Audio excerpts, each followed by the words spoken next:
की जय, गुरु महाराज की जय, राधा भवनपुरेशन की जय. ഓം ശ്രീ മാത്രേ നമഃ. ഹര ഹര മഹാദേവ്. എല്ലാവർക്കും ഗുരുവായൂർ മഞ്ജരീസിന്റെ വിഷ്ണു സഹസ്രനാമ ക്ലാസ്സിലേക്ക് സ്വാഗതം. ഹരേ കൃഷ്ണ.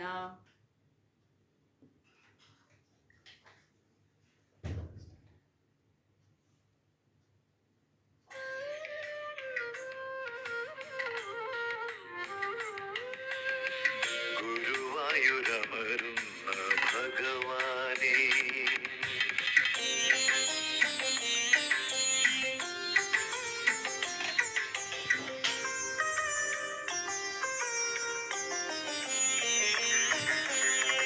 ഗുരുവായൂരമരുന്ന ഭഗവാനേ, ഗുരുവായൂരപ്പ ഭഗവാനേ, ഗുരുവായൂരമരുന്ന ഭഗവാനേ, ഗുരുവായൂരപ്പ ഭഗവാനേ, തിരുനടയിൽ നിത്യവും ഒഴുകുന്ന യമുനയിൽ, തിരുനടയിൽ നിത്യവും ഒഴുകുന്ന യമുനയിൽ, ഭക്തർക്കും സാഫല്യമായൊരു ഗീതം നറുവെണ്ണ പോലെ.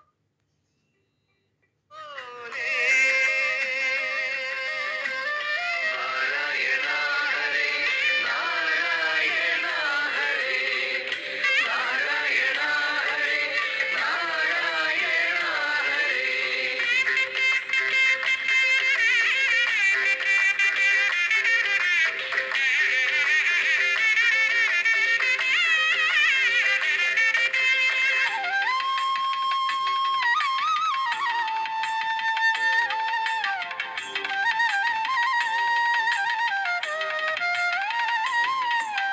നിർമാല്യം ഉണരുന്നു പുലർവേളയിൽ, കണി കാണാൻ നിത്യവും കൊതിയാവുന്നു. നിർമാല്യം ഉണരുന്നു പുലർവേളയിൽ, കണി കാണാൻ നിത്യവും കൊതിയാവുന്നു. കണി കണ്ടുണരുന്നതടിയന്നു സുകൃതമായി, കണി കണ്ടുണരുന്നതടിയന്നു സുകൃതമായി, ആനന്ദ കണ്ണുനീർ തുടയ്ക്കുവാൻ വരുമോ കണ്ണ. നാരായണ ഹരേ, നാരായണ ഹരേ, നാരായണ ഹരേ, നാരായണ ഹരേ.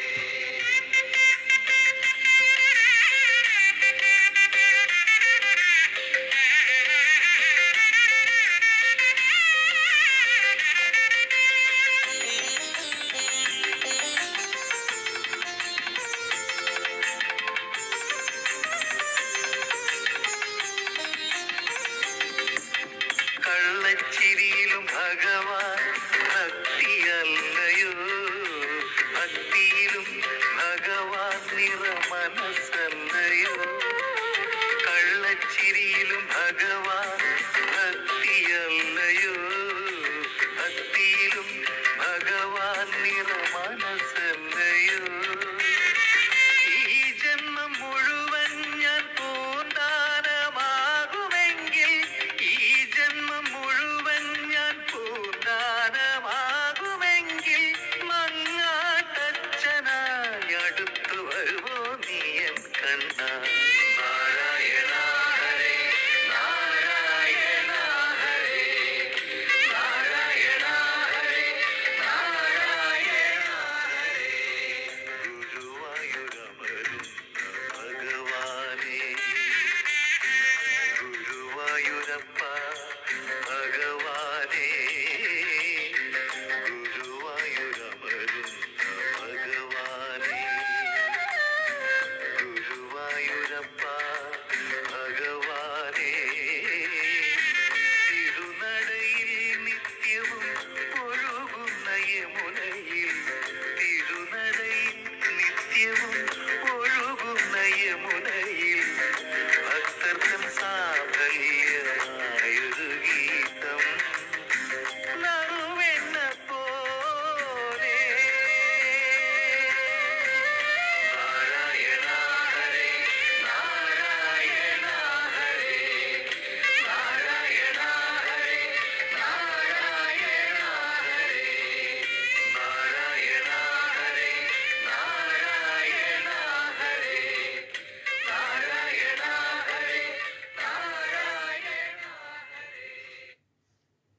നമസ്തേ. എല്ലാവർക്കും സുഖമാണെന്ന് വിശ്വസിക്കുന്നു. ഒരൊറ്റ ഫോൺ വന്നിട്ടുണ്ട്, ഒന്ന് വിളിക്കട്ടെ. അതിൻ്റെ ഇടയിൽ പറയൂ, എത്രാമത്തെ അധ്യായമാണ്, എത്രാമത്തെ ശ്ലോകമാണ് ഇനി നമുക്ക് എടുക്കേണ്ടത്? ഏത് ശ്ലോകമാണ്? ഓർമ്മയുണ്ടോ ആർക്കേലും?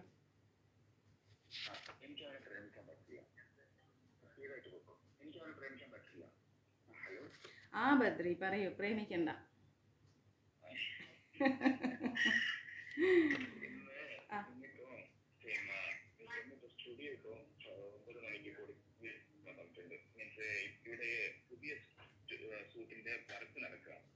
ഡ്രില്ലിങ്ങും കാര്യങ്ങളൊക്കെ ചെയ്യും. അപ്പൊ അതിന് നമുക്ക് അതിന്റെ സൗണ്ട് വരും. അവിടെ നമുക്ക് അന്നേരം ഡബ് ചെയ്യാൻ പറ്റില്ല. സോ അതുകൊണ്ട് ഈ 9 മണിക്ക് ഇപ്പൊ സ്റ്റോപ്പ് ചെയ്യും. ഒരു കാര്യം ചെയ്യോ, നമുക്ക് രാവിലെ ഒരു അരമണിക്കൂർ ഒന്ന് വന്നിട്ട് ഡ്യൂട്ടി ചെയ്യാൻ പറ്റുമോ രാവിലെ? നാളെയും മറ്റന്നാളും അതിന്റെ പിറ്റേന്നും എനിക്ക് കുക്കു FM-ന്റെ ഷൂട്ടുണ്ട്. 3 ദിവസം. നാളെ രാവിലെ 8 മണിയാകുമ്പത്തെ ലൊക്കേഷനിൽ എത്തണം. കഴിയുന്നത് എനിക്ക് അറിഞ്ഞൂടാ എത്ര മണിക്ക് കഴിയുന്നു. കുക്കു FM-ന്റെ വർക്കാണ്.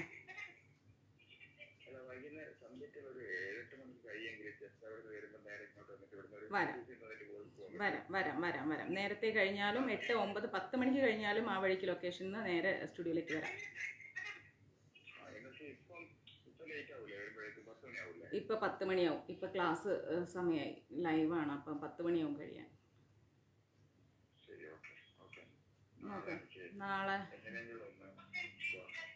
രാവിലെ എത്ര മണിക്ക് പറ്റും?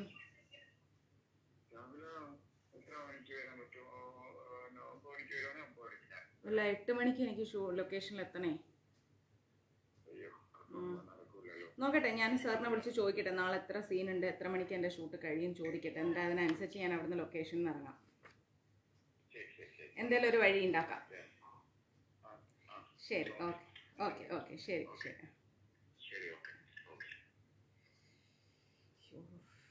കൃഷ്ണ ഗുരുവായൂരപ്പ നാരായണ മഹാദേവ. നോക്കാം, എന്തേലും ചെയ്യാം അല്ലേ, എന്തേലും ഒരു വഴി ഉണ്ടാക്കാം.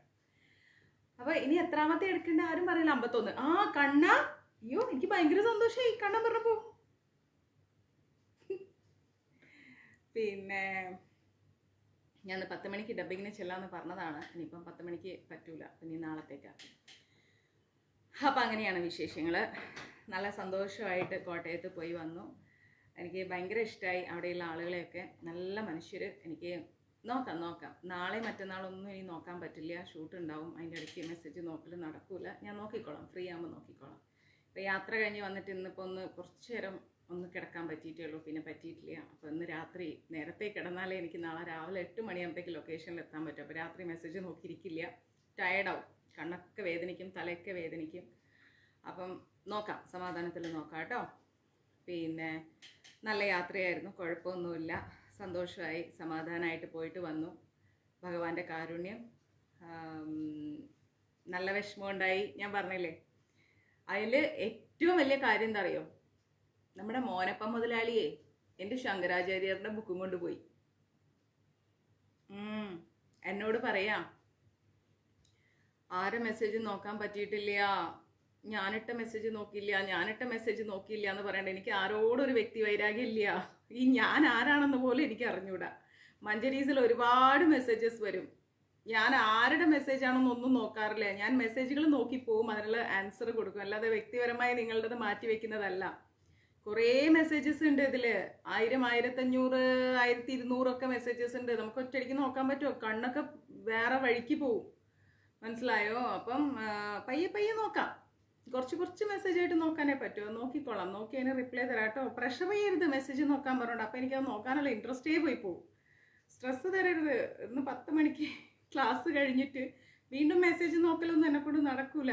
ഡിന്നർ ഉണ്ടാക്കണം, കഴിക്കണം, കിടക്കണം. 5 മണിക്ക് ലൊക്കേഷനിൽ പോകണം, 8 മണിക്ക് ഷൂട്ട് സ്റ്റാർട്ട് ചെയ്യും. അത് കഴിഞ്ഞ് വരുന്ന വഴിക്ക് ഇതേ ഡബിങ്ങിന് വിളിച്ചിരിക്കുന്നു, അത് തീർക്കണം, തിരിച്ചു വരണം.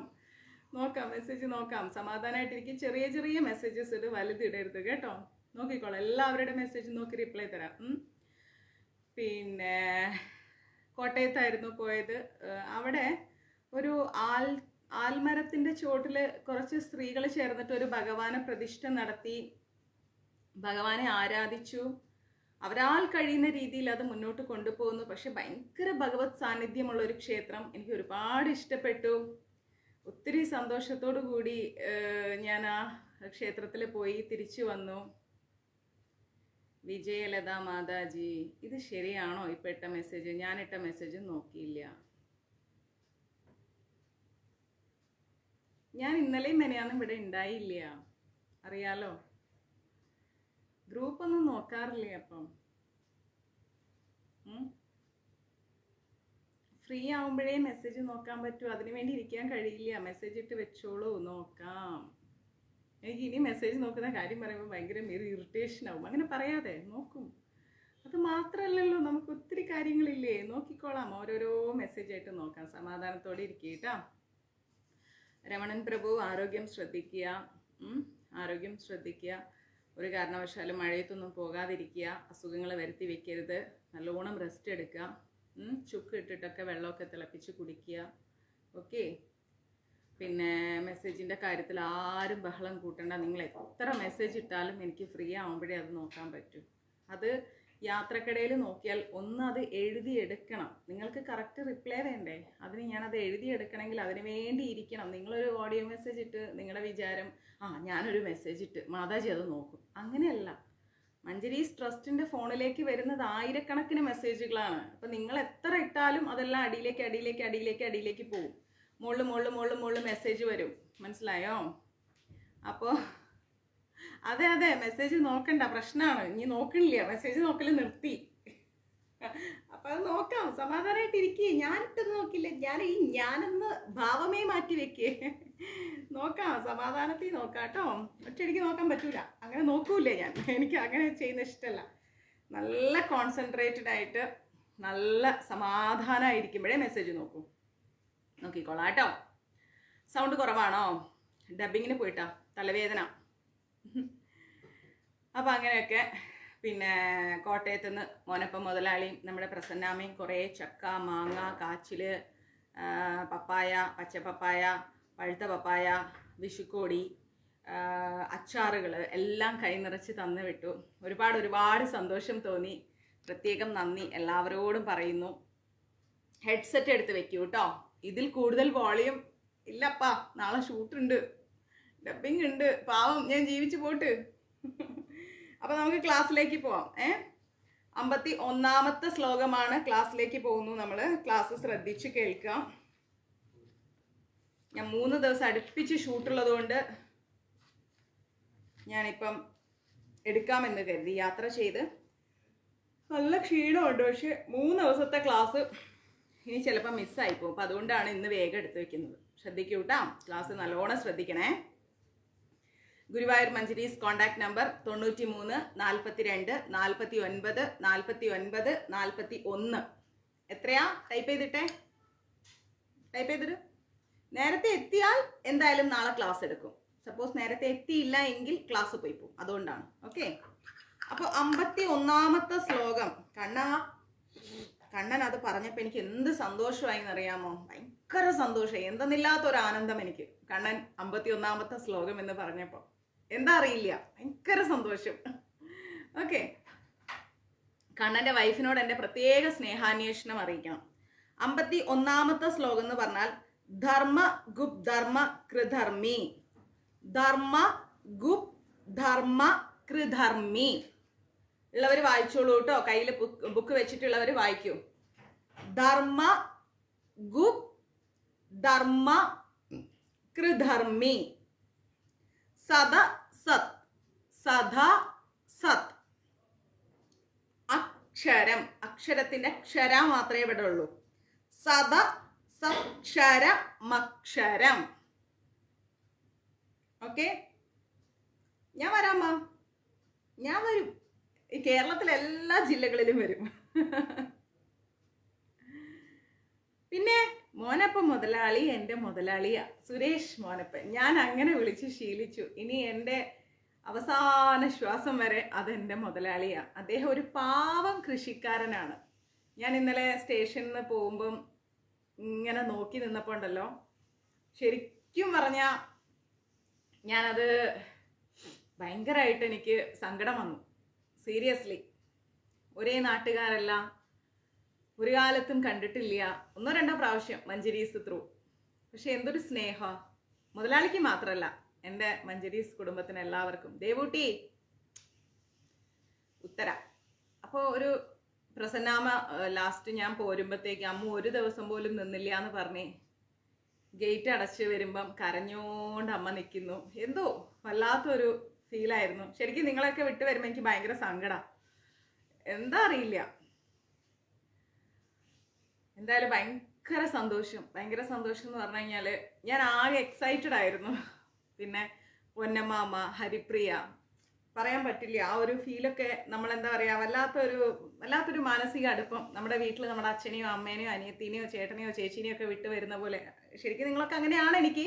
എങ്കിലും വല്ലാത്തൊരു സങ്കടമായിപ്പോയി അങ്ങനെ വിട്ട് വരുമ്പോൾ. എനിക്കിപ്പോഴും എൻ്റെ കണ്ണിൽ നിന്ന് മാഞ്ഞിട്ടില്ല മോനപ്പം മുതലാളി ആ നോക്കി നിൽക്കുന്നത്. എന്നോട് പറയാം, ആ ബാഗ് എവിടെ, ബാഗിൽ എനിക്ക് ഉറപ്പാ ശങ്കരാചാര്യരുടെ പുസ്തകം ഉണ്ടാവുന്നു. ഞാൻ വേഗം എടുത്തു കൊടുത്തു, അങ്ങ് വായിച്ചോളൂ എന്ന് പറഞ്ഞു. പിന്നെ എൻ്റെ കയ്യിൽ അഷ്ടഗന്ധം ഉണ്ടായിരുന്നു, അതൊക്കെ അമ്മയ്ക്കും കൊടുത്തു. അവർ വേഗം ബോക്സ് ഒക്കെ എടുത്ത് വിക് ഷോപ്പറൊക്കെ എടുത്ത് ചക്കയും എല്ലാം പാക്ക് ചെയ്ത് ഇവിടെ ഉണ്ട്. ഞാൻ കാണിച്ചു തരട്ടെ, കൂട്ടി വെച്ചിട്ടുണ്ട് ഞാൻ എല്ലാം. കാണിച്ചു തരാം. ഇത് കണ്ടോ, എല്ലാം വെച്ചോണ്ടോ. പപ്പായയും എല്ലാം എടുത്ത് വേഗം പാക്ക് ചെയ്ത് കുറേ ഇങ്ങനെ കാർഡ്ബോർഡ് ബോക്സും കയറും എല്ലാം വെച്ച് എല്ലാം പാക്ക് ചെയ്ത് ഞാനിങ്ങനെ ശരിക്കും കണ്ട് ആസ്വദിക്കുകയായിരുന്നു. ഈ ഒരു സ്നേഹമൊക്കെ കിട്ടണമെങ്കിൽ എത്രയോ കോടി ജന്മം പുണ്യം ചെയ്യണം. സീരിയസ്ലി. ഇന്ന് ലോകത്ത് ആരും പരസ്പരം ആത്മാർത്ഥമായി സ്നേഹിക്കാത്തൊരു കാലമാണ്. അല്ലെങ്കിൽ എന്തെങ്കിലും മാനദണ്ഡങ്ങൾ വെച്ച് സ്നേഹിക്കും അല്ലേ. പക്ഷെ അതൊന്നുമില്ലാതെ ശരിക്കും ഭഗവാന്റെ ആ ഒരു അനുഗ്രഹം ഞാനിങ്ങനെ ഫീൽ ചെയ്യായിരുന്നു. എനിവേ, ഒരുപാട് സന്തോഷം, ഒത്തിരി സന്തോഷം, ഏറെ സന്തോഷം. ഞാൻ വരുമ്പോഴേ എൻ്റെ ഇവിടെ ഉള്ളവരൊക്കെ ചോദിച്ചു, അമ്മ പോകുമ്പോൾ ഒരു ബ്രീഫ് കേസും അല്ല ഒരു ട്രോളിയും ഒരു ഹാൻഡ് ബാഗും അല്ലേ ഉണ്ടായിരുന്നത്, ഇതെന്താ ഇങ്ങനെ പിന്നില് ബാഗുകൾ വരുന്നേ? ഞാൻ പറഞ്ഞു, അതെല്ലാം ഇരിക്ക് സൊല്ലമാട്ടെ. ചക്കയും എല്ലാം ആയിട്ടാണ് ഞാൻ ട്രെയിനിൽ കയറിയത്. എന്ത് രസമായിരുന്നു എന്നറിയാം എനിക്ക് ഇന്നലത്തെ ദിവസം. ഒത്തിരി സന്തോഷം, ഒരുപാട് സന്തോഷം. ഇനിയും പറഞ്ഞാൽ അതന്നെ പറഞ്ഞുകൊണ്ടിരിക്കും. ഓക്കെ, അപ്പം നമ്മുടെ 51ാമത്തെ ശ്ലോകത്തിലേക്ക് പോകാം. ധർമ്മഗുപ് ധർമ്മ കൃധർമ്മി. വായിച്ചു പഠിക്കണോട്ടാ. ധർമ്മ ഗുപ് ധർമ്മ കൃധർമ്മി സദ സക്ഷരമക്ഷരം സദ സക്ഷരമക്ഷരം അവിജ്ഞാത സഹസ്രാംശുർ അവിജ്ഞാത സഹസ്രാംശുർ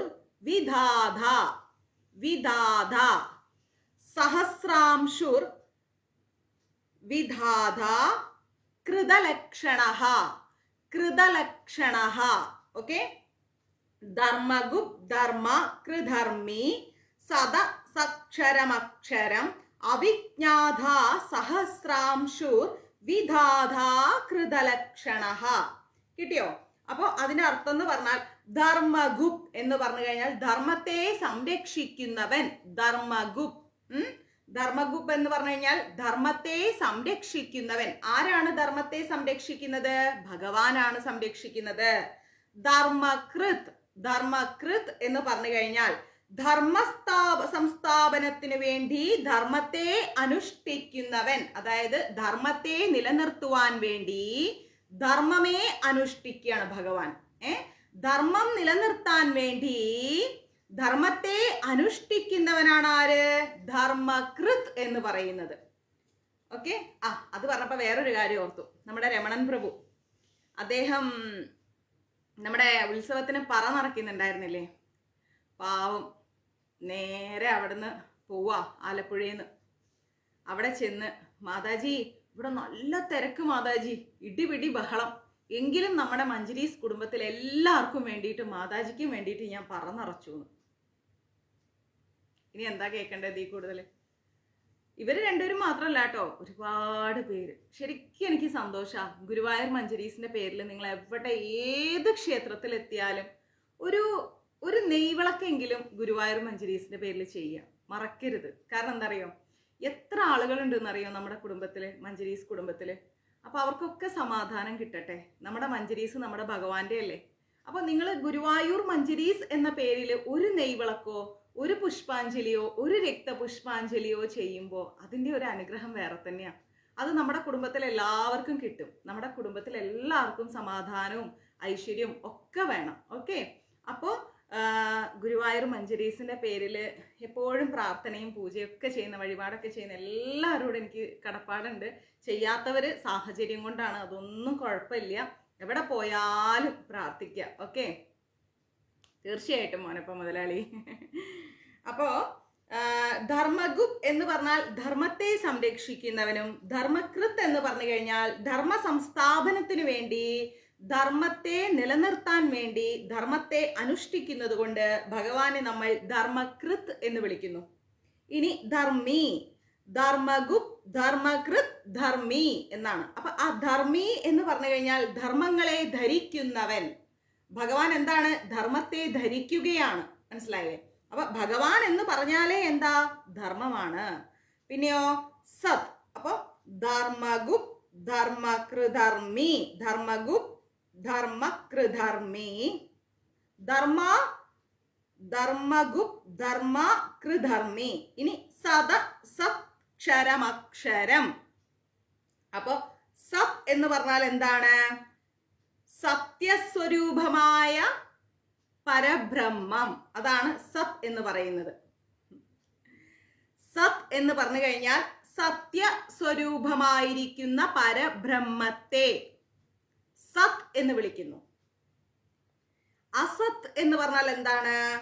പ്രപഞ്ച സ്വരൂപമാകയാൽ പരബ്രഹ്മ സ്വരൂപമില്ലാത്തവൻ. പ്രപഞ്ച സ്വരൂപമാണ് ഭഗവാൻ, അല്ലെ? അതുകൊണ്ട് പരബ്രഹ്മ സ്വരൂപത്തിലല്ലാത്തവനെ അസത് എന്ന് വിളിക്കുന്നു.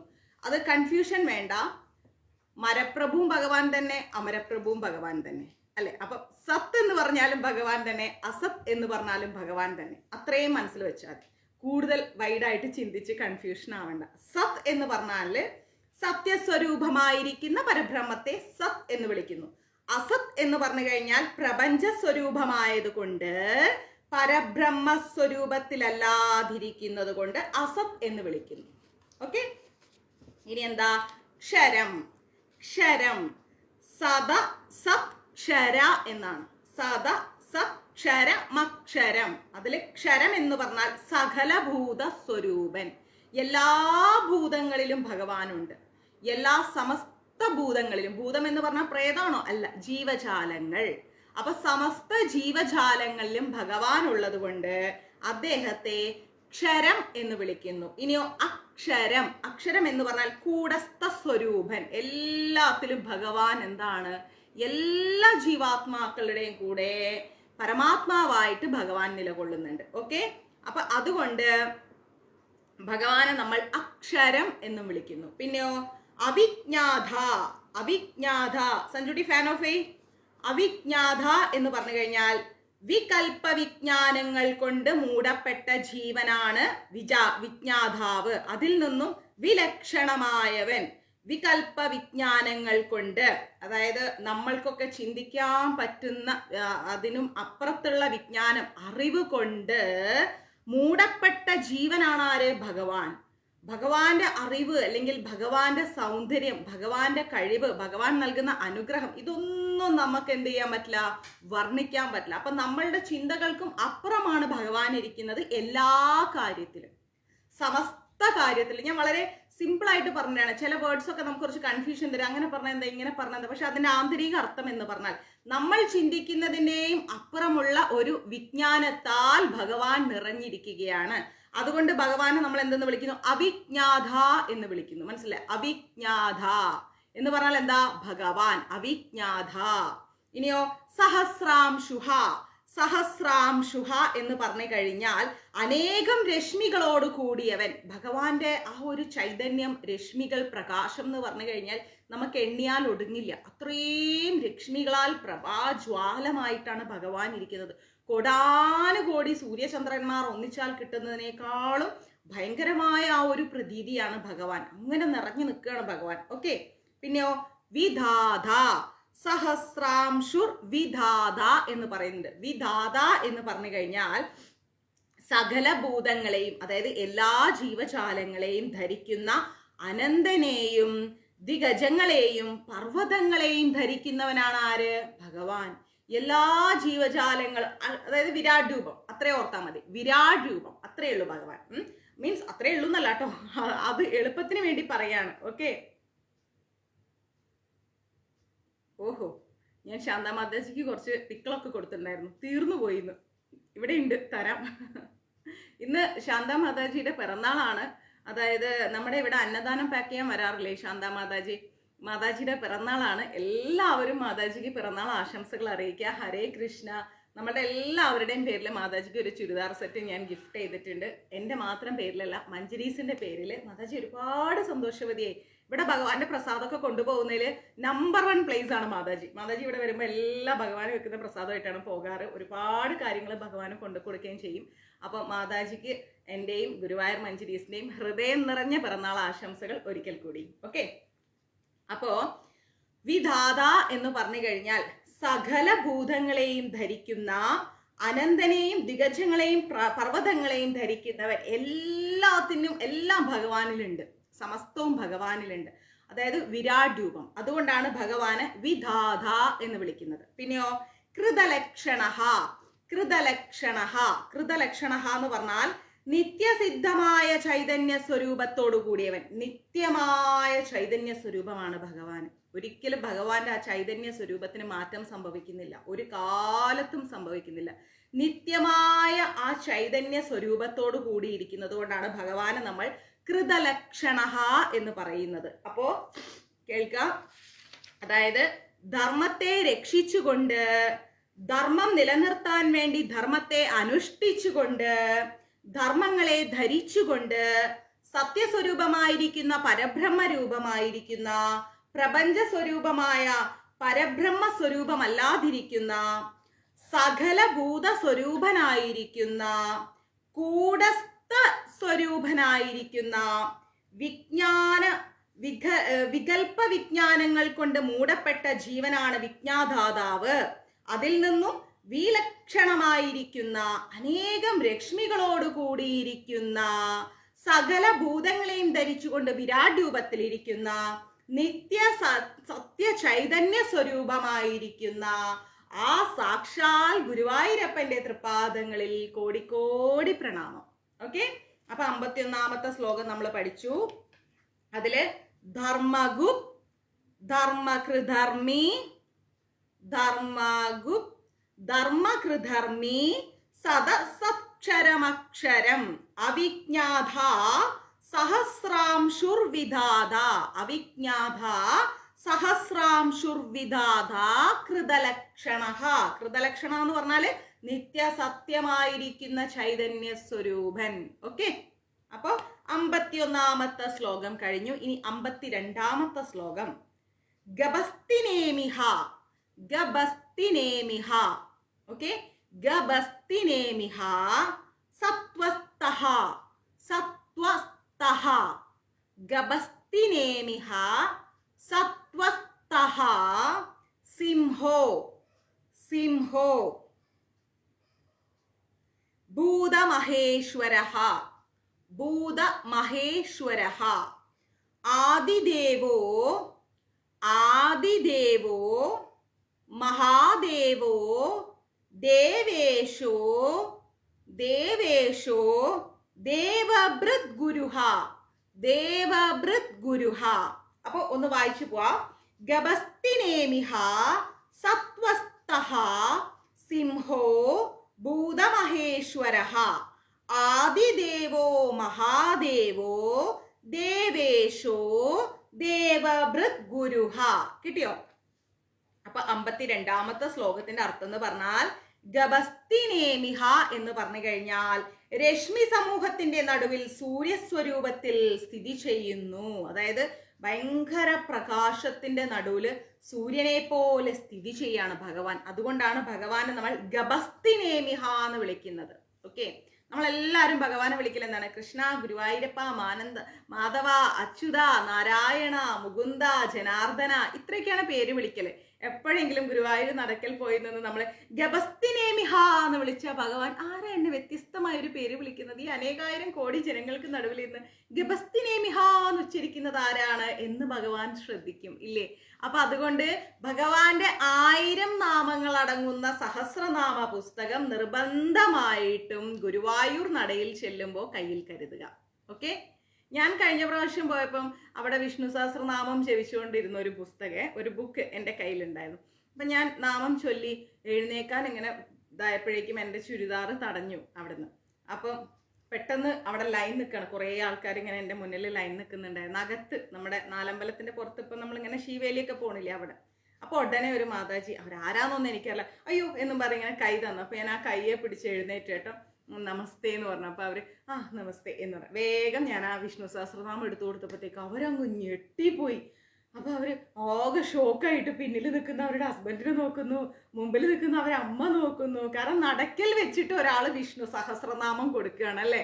അയ്യോ, അവരങ്ങ് വല്ലാതെ ഷോക്കായി. അവരെ കണ്ണിലൊക്കെ ഇങ്ങനെ കണ്ണുനീർ ഇങ്ങനെ വരും. എനിക്ക് പേര് ചോദിക്കാനോ നാട് ചോദിക്കാനോ അല്ലെങ്കിൽ എന്താണ് ഏതാണ് ഒന്നും എനിക്കറിയില്ല. ചിലപ്പോൾ നമ്മുടെ ലൈവ് എവിടെയെങ്കിലും വെച്ച് കണ്ടാൽ എനിക്ക് ഇവരാണ് തന്നത് എന്ന് പറയുമ്പോൾ ചിലപ്പോൾ നമ്മുടെ മഞ്ജരീസിലേക്ക് മെസ്സേജ് അയച്ചാലോ പറയാൻ പറ്റില്ലല്ലോ. അപ്പം ഞാൻ കൊടുത്തിട്ട് ഞാൻ വായിച്ചപ്പോൾ അവരങ്ങ് അതായത് ശരിക്കും പറഞ്ഞാൽ അവർക്ക് ആ വിഷ്ണു സഹസ്രനാമം കിട്ടിയപ്പോൾ അവരുടെ ജന്മം തന്നെ പുണ്യമായ പോലെ ഉണ്ടാവും അല്ലേ ജീവിതത്തിൽ. അവർ ഇപ്പം നമുക്കാണ് കിട്ടിയെങ്കിൽ നമ്മളെന്താ പറയുക, അയ്യോ ഞാൻ പ്രതീക്ഷിക്കാതെ എനിക്ക് നടക്കിൽ വെച്ച് ഭഗവാന്റെ തൊട്ടടുത്ത് വെച്ച് ഒരാൾ വിഷ്ണു സഹസ്രനാമ പുസ്തകം തന്നു. നമ്മൾ ജീവിതത്തിൽ അത് മറക്കൂല. ചിലപ്പം ആ ഒരു കാരണം കൊണ്ട് അവർ ഭഗവാന്റെ വലിയ ഭയങ്കര ഭയങ്കര ഭയങ്കര ഭയങ്കര എന്താ പറയുക, പറയുന്നതിൻ്റെ അപ്പുറത്തൊരു ആത്മബന്ധം അവർ ചിലപ്പോൾ സൂക്ഷിക്കും. ആ വിഷ്ണു സഹസ്രനാമ പുസ്തകം ജീവിതാന്ത്യം വരെ അവരൊരു പക്ഷെ കൈവിട്ട് കൊടുക്കില്ല, അവർക്ക് അങ്ങനെ കിട്ടിയതല്ലേ. അപ്പോൾ നമ്മൾ കാരണം ആർക്കെങ്കിലുമൊക്കെ അങ്ങനെയൊക്കെ ഒരു ബുക്ക് കിട്ടുക, അത് അവരുടെ ജീവിതം തന്നെ മാറ്റിമറിക്കുക എന്ന് പറയുമ്പം അതിനേക്കാൾ വലിയ സന്തോഷം എന്താ ഉള്ളത്. അപ്പം അതുകൊണ്ട് എപ്പോഴും വിഷ്ണു സഹസ്രനാമം കയ്യിൽ കരുതുക.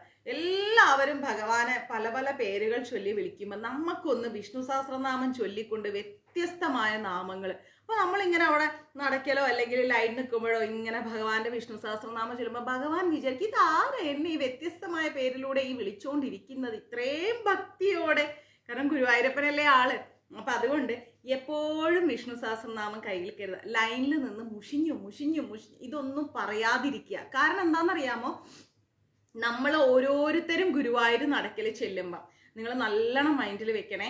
നമ്മൾ ഓരോരുത്തരും ഗുരുവായൂർ നടക്കൽ ചെല്ലുമ്പം അദ്ദേഹം നമുക്ക് ദർശനം തരാനുള്ള ഒരു സമയം അദ്ദേഹം നിശ്ചയിച്ചു വെച്ചിട്ടുണ്ട്.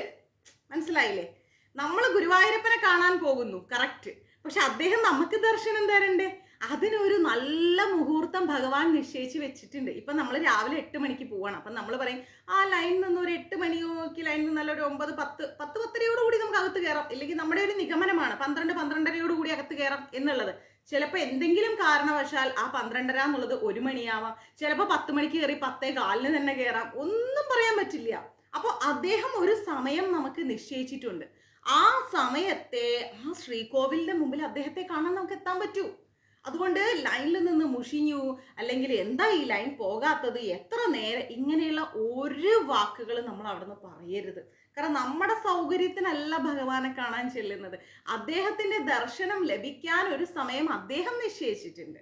അപ്പൊ ആ സമയം വരെ എന്ത് ചെയ്യുക? കാത്തിരിക്കുക, ക്ഷമയോടെ കാത്തിരിക്കുക, സ്വസ്ഥതയോടെ കാത്തിരിക്കുക. വിനോദേട്ട ഒന്ന് വേഗം വരണേ, എനിക്ക് മറ്റേ ക്ലാസ് എടുക്കാനുള്ള പേപ്പേഴ്സ് ഒന്നും എവിടെയാണെന്ന് അറിയില്ല, വേഗം വരും. അപ്പോൾ അതുകൊണ്ട് തന്നെ അദ്ദേഹം എവിടെയാണ്, എന്താണ്, എപ്പോൾ നമുക്ക് എന്താ പറയുക ദർശനം കിട്ടും, ആ ഒരു അസുലഭ നിമിഷത്തിനായിട്ട് നമ്മൾ എന്ത് ചെയ്യുക? ക്ഷമയോടെ നമ്മൾ കാത്തിരിക്കുക. ഒരു പരാതി പറയരുത്, മുഷിഞ്ഞ് സംസാരിക്കരുത്, അല്ലെങ്കിൽ വിശന്നിട്ട് വയ്യ, അല്ലെങ്കിൽ എപ്പോഴും ഇതിൻ്റെ അകത്ത് നിന്ന് പുറത്തിറങ്ങുക, ഇങ്ങനൊന്നും ചിന്തിക്കാനോ പറയാനോ പാടില്ല കേട്ടോ. എൻ്റെ മോൾ എനിക്ക് മെസ്സേജ് അയക്കുന്നു, മമ്മി എന്നോട് ഇഷ്ടമില്ലേന്ന്. പാവം, എൻ്റെ കുഞ്ഞിനെ ഞാൻ വിളിച്ചില്ല, അതാണ്, ഏട്ടൻ്റെ മോളാ. അപ്പം അതുകൊണ്ട് അതൊക്കെ ശ്രദ്ധിക്കുക കേട്ടോ, ക്ഷമയോടെ ഇരിക്കുക, എന്നിട്ട് ഭഗവാനെ കാണാം. നമസ്തേ അച്ഛാ. അപ്പം നമ്മൾ എന്ത് ചെയ്തു? ഇനി നമുക്ക് 52ാമത്തെ ശ്ലോകത്തിലേക്കല്ലേ നമ്മൾ പോണത്. ഗപസ്തിനേമി, അതായത് രശ്മി സമൂഹത്തിന്റെ ഭയങ്കരമായ പ്രകാശത്തിന്റെ നടുവിൽ ഇങ്ങനെ സൂര്യനായിട്ട് ഭഗവാൻ നിൽക്കണം. ആലോചിച്ചൊക്കെ, ഭയങ്കര പ്രകാശം, അതിന്റെ നടുക്ക് ഇങ്ങനെ ചുമന്ന് വലിയ സൂര്യൻ. ആ സൂര്യന്റെ നടുക്ക് ഭഗവാൻ ഇങ്ങനെ ഓടക്കുഴലൊക്കെ പിടിച്ചുകൊണ്ട് ഇങ്ങനെ നിൽക്കുന്ന ആ ഒരു ദർശനം നമ്മളുടെ കണ്ണിലൊന്ന് ജസ്റ്റ് ഇമാജിൻ ചെയ്ത് നോക്കിക്കേ. നമ്മൾ ഇവിടെ ബീച്ചിലൊക്കെ പോയാൽ വലിയ സൂര്യൻ ഇങ്ങനെ നിൽക്കും അല്ലേ, ആ സൂര്യന്റെ പ്രകാശം ഇങ്ങനെ ചുറ്റിനും, അതിന്റെ നടുക്ക് ഗുരുവായൂരപ്പൻ ഇങ്ങനെ ഓടക്കുഴലൊക്കെ പിടിച്ചുകൊണ്ട് നമുക്കൊരു ദർശനം തരുമ്പം ആ മുഖം കാണുമ്പോൾ ഒരു സന്തോഷം ആലോചിച്ച് നോക്കുക. അതാണ് ഗപസ്തിനേമി എന്ന് പറയുന്നത്. ഓക്കെ, ഇനി സത്വസ്തഹ. സത്വസ്തഹ എന്താണ് സത്വസ്തഹ എന്ന് പറയുന്നത്? സത്വഗുണത്തിൽ സ്ഥിതി ചെയ്യുന്നു. സത്വഗുണം, സത്വസ്തഹ, അതായത് ഭഗവാൻ സത്വഗുണമുള്ളതാണ്. നോൺ വെജ് ഒന്നും കഴിക്കില്ല. ദേഷ്യം, അസൂയ, വാശി, പ്രതികാരം അങ്ങനെയുള്ള മനോഭാവങ്ങളൊന്നുമില്ലാതെ പൂർണ്ണമായി സത്വഗുണത്തിൽ സ്ഥിതി ചെയ്ത് പ്രാണിജാലങ്ങളിലെല്ലാം സത്വഗുണത്തിൽ സ്ഥിതി ചെയ്യുന്നത് കൊണ്ട് ഭഗവാനെ നമ്മൾ എന്ത് വിളിക്കുന്നു? സത്വസ്തഹ എന്ന് വിളിക്കുന്നു. അപ്പോ ഗപസ്തിനേമി സത്വസ്തഹ. പിന്നെയോ സിംഹ. സിംഹ, സിംഹോ എന്ന് പറയുന്നില്ലേ, ആ സിംഹോ എന്ന് പറഞ്ഞാൽ സിംഹത്തെ പോലെ പരാക്രമശാലിയാണ് ഭഗവാൻ. അതായത് നരസിംഹ സ്വരൂപൻ, നരസിംഹ സ്വരൂപൻ. അതുകൊണ്ടാണ് ഭഗവാനെ നമ്മൾ സിംഹ എന്ന് വിളിക്കുന്നത്. അദ്ദേഹത്തിന് പ്രതികാരമൊന്നുമില്ല, ദേഷ്യമൊന്നുമില്ല. പക്ഷെ എന്താണ് ഭഗവാൻ നരസിംഹ സ്വരൂപനായത്? ഭഗവാന്റെ ഭക്തരെ തൊട്ടാൽ, ഭഗവാന്റെ ഭക്തരെ ഏതെങ്കിലും തരത്തിൽ വേദനിപ്പിച്ചാൽ, എന്തെങ്കിലും പറഞ്ഞാൽ ചോദിക്കാൻ നമുക്ക് പിന്നിൽ ഒരാളുണ്ട്. ആരാ? നമ്മുടെ ഗുരുവായൂരപ്പൻ. അതുകൊണ്ട് നമ്മൾ എന്ത് ചെയ്യണം? പ്രതികരണം ഒഴിവാക്കണം. വീടുകളിൽ കേട്ടോ ആരെങ്കിലും എന്തേലും പറഞ്ഞ ആയിക്കോട്ടെ, കുഴപ്പമില്ല, എനിക്ക് ചോദിക്കാൻ ഒരാളുണ്ട്, അദ്ദേഹം നേരവും കാലവും വെച്ച് ചോദിച്ചോളും. നമ്മൾ പ്രതികാരം ചോദിക്കേണ്ട. ബൈബിളിൽ ഒരു വാക്കുണ്ട്, എന്താണെന്നറിയോ? പ്രതികാരം നിന്റേതല്ല എന്റേതാണ്, ഞാൻ ചോദിക്കുമ്പോൾ അത് കണക്ക് തീർത്ത് ചോദിക്കുമെന്ന് ഒരു വാക്ക് ബൈബിള് വായിച്ചവർക്കറിയാം, അതിലുണ്ട്. അപ്പൊ അതേപോലെ ഭഗവാൻ പറയുന്നുണ്ട്, എന്റെ ഭക്തരെ ആരെങ്കിലും വേദനിപ്പിച്ചാൽ അത് ഭഗവാൻ ചോദിച്ചോളും. മനസ്സിലായില്ലേ? നമ്മൾ ചോദ്യം ചെയ്യാൻ പോണ്ട. അപ്പൊ നമ്മൾ എന്ത് ചെയ്യണം? സാത്വിക ശീലത്തോടു കൂടി മുന്നോട്ട് പോകണം, സത്വഗുണത്തോടു കൂടി മുന്നോട്ട് പോകണം. ഭൂതമഹേശ്വര. ഭൂതമഹേശ്വര എന്ന് പറഞ്ഞു. എന്താണ് ഭൂതമഹേശ്വര എന്ന് പറഞ്ഞു കഴിഞ്ഞാല്? ഭൂതങ്ങളുടെ മഹാനായ ഈശ്വരൻ, എല്ലാ ജീവജാലങ്ങളുടെയും മഹാനായ ഈശ്വരനാണ് ആര്? ഭഗവാൻ. പിന്നെയോ ഭൂതസ്വരൂപത്തിൽ സ്ഥിതി ചെയ്യുന്ന മഹാനായ ഈശ്വരൻ. ആ ഭഗവാൻ എങ്ങനെയാ സ്ഥിതി ചെയ്യുന്നത്? ഭൂതങ്ങളുടെ എല്ലാം ഈശ്വരനാണ്. ഭൂതം എന്ന് പറഞ്ഞാൽ ഞാൻ പറഞ്ഞു പ്രേതമല്ല, നമ്മളടക്കമുള്ള ജീവജാലങ്ങളാണ് ഭൂതങ്ങൾ. അപ്പൊ ഈ ഭൂതങ്ങളുടെ എല്ലാം മഹാനായ ഈശ്വരൻ നമ്മളുടെ എല്ലാവരുടെയും ഉള്ളില് പരമാത്മാവിന്റെ രൂപത്തിൽ സ്ഥിതി ചെയ്യുന്നു, ഭൂതങ്ങളെ പോലെ അല്ലെ. അപ്പൊ നമ്മുടെ ഉള്ളിലും മറ്റുള്ളവരുടെ ഉള്ളിലൊക്കെ ആരുണ്ട്? ഭഗവാനുണ്ട്. അപ്പൊ നമ്മൾ എന്ത് ചെയ്യണം? എല്ലാവരുടെ ഉള്ളിലും ഭഗവാൻ ഉള്ളത് കൊണ്ട് നമ്മൾ എല്ലാവരെയും ബഹുമാനിക്കാൻ പഠിക്കണം. ആരെയും നമ്മൾ നിരാകരിക്കരുത്, ആരുടെയും കുറവുകൾ നമ്മൾ പറയാൻ പാടില്ല. എല്ലാവരും അവരവരുടെ കഴിവിന്റെ പരമാവധി അവരവർക്ക് പറ്റുന്ന കാര്യങ്ങൾ ചെയ്യുന്നുണ്ട്, ഏത് തരത്തിലായാലും. ചിലർക്ക് പാടാൻ കഴിവുണ്ട്, അപ്പൊ പാടാൻ കഴിവില്ലാത്ത വ്യക്തികളാണെന്നാണോ? ഒരിക്കലും. അവരിൽ മറ്റെന്തോ ഗുണങ്ങൾ ഉണ്ടാവാം. ചിലർക്ക് എഴുതാൻ കഴിവുണ്ടാവും, ചിലപ്പോൾ എഴുതാൻ കഴിവുണ്ടാവില്ല. ചിലർക്ക് സംസാരശേഷിയേ ഉണ്ടാവില്ല, പക്ഷെ മറ്റുള്ളവരെക്കാൾ കൂടുതൽ കേൾവിശക്തി ഉണ്ടാവാം. ഇപ്പൊ കണ്ടില്ലേ, നമ്മൾക്ക് 5 വിരലും കൈയും കാലും ഒക്കെ തന്നു, പക്ഷെ നമ്മൾ എന്താണ് വരയ്ക്കാൻ ചിലപ്പോൾ നമുക്കറിയില്ല. പക്ഷെ ഒരു കൈയില്ലാത്ത വ്യക്തി കാലുകൊണ്ട് മനോഹരമായ ചിത്രം വരയ്ക്കുന്നു. അപ്പൊ എങ്ങനെ നോക്കിയാലും ഭഗവാൻ എല്ലാവരിലും ഓരോ കഴിവ് കൊടുത്തിട്ടുണ്ട്. അപ്പൊ ഏതെങ്കിലും കഴിവുകൾ എല്ലാവരുടെ ഉള്ളിലും ഉണ്ട്. അപ്പൊ നമ്മൾ എന്ത് ചെയ്യണം? എല്ലാവരെയും അംഗീകരിക്കാൻ പഠിക്കണം.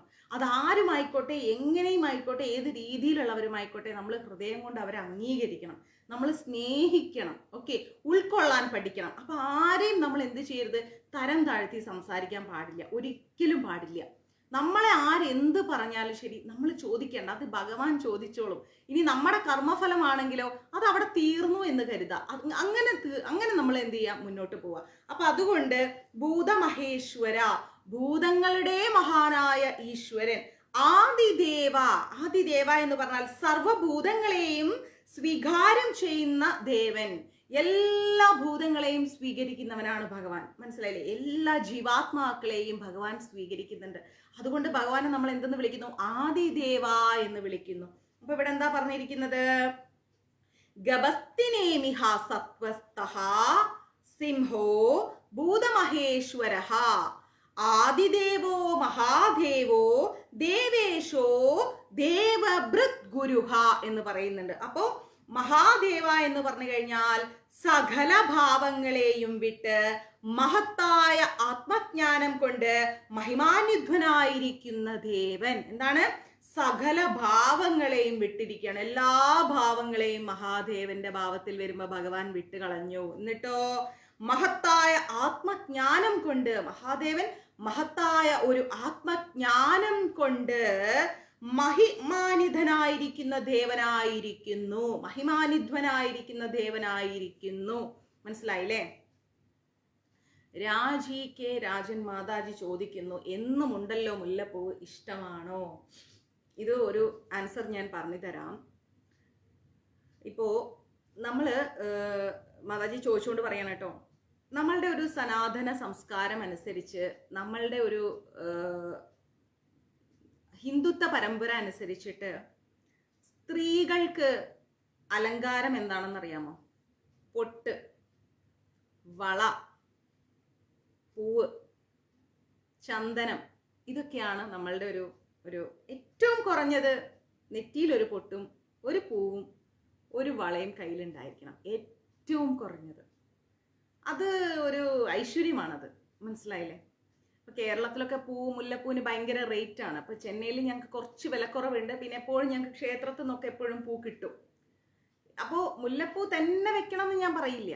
ഏതെങ്കിലും ഒരു പൂ തലയിൽ വെക്കുക, അല്ലെങ്കിൽ ഒരു തുളസിക്കതിരെങ്കിലും നമ്മൾ തലയിൽ വെക്കുക. തുളസിക്കതിര് എന്ന് പറഞ്ഞാൽ തുളസിയുടെ പൂവിനെയാണല്ലോ നമ്മൾ തുളസിക്കതിര് എന്ന് പറയുന്നത്. അറ്റ്ലീസ്റ്റ് അതെങ്കിലും വെക്കുക. മുടി പാറി പറത്തി അഴിച്ചിട്ട് നമ്മൾ എന്ത് ചെയ്യുക? പോകാതിരിക്കുക. ഒരു മിനിറ്റ്. അപ്പോൾ നമ്മൾ എന്ത് ചെയ്യുക? മുടി അഴിച്ചിട്ട് നമ്മൾ ഒരുമാതിരി കാളിയെ പോലെ അങ്ങനെയൊക്കെ പോകാതിരിക്കും. ഇപ്പം ഞങ്ങളുടെ ഫീൽഡ് സിനിമ ഫീൽഡ് ആയതുകൊണ്ട് നമ്മൾക്ക് പല രീതിയിലുള്ള ഹെയർ സ്റ്റൈലുകളൊക്കെ ചെയ്യേണ്ടി വരും. എങ്കിൽ കൂടിയും ഞാൻ പറയണം, നമ്മൾ വീട്ടിലിരിക്കുമ്പോഴും നമ്മൾ അങ്ങനെയുള്ള സ്ഥലങ്ങളിൽ പോകുമ്പോഴൊക്കെ അതിൻ്റെതായ ഒരു സനാതന ധർമ്മബോധത്തിലേക്ക് നമ്മൾ പോവാം. ഓക്കെ. അപ്പം ഞാനിപ്പോൾ നിങ്ങൾക്ക് ഇവിടെ ക്ലാസ് എടുക്കുകയാണ്.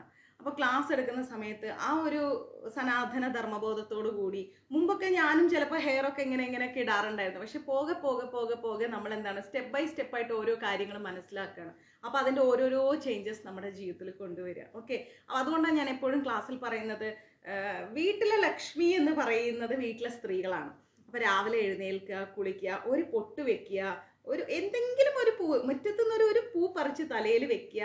അപ്പോൾ ഒരു വളയിടുക കയ്യിൽ. ഇനി സ്വർണം തന്നെ ആയിക്കോണമെന്നില്ല, ഒരു കുപ്പിവള അല്ലെങ്കിൽ എന്തെങ്കിലും ഒരു വള കയ്യിലിടുക, ഒരു പൊട്ട് വെക്കുക, ഒരു ചന്ദനം വെക്കുക. ഇതൊക്കെ ഒരു ഐശ്വര്യത്തിൻ്റെ ലക്ഷണമാണ്. അല്ലാതെ നമ്മൾ കുളിക്കാതെ മുടിയും വേണ്ട ഒരു ബാൻഡ് ഇട്ട് ഒരുമാതിരി കോലത്തിൽ ഒരു ഹൂന്നും പറഞ്ഞുള്ള കോലത്തിൽ അതൊന്നും പാടില്ല. അതൊന്നും ശരിയല്ല. അങ്ങനെയല്ല.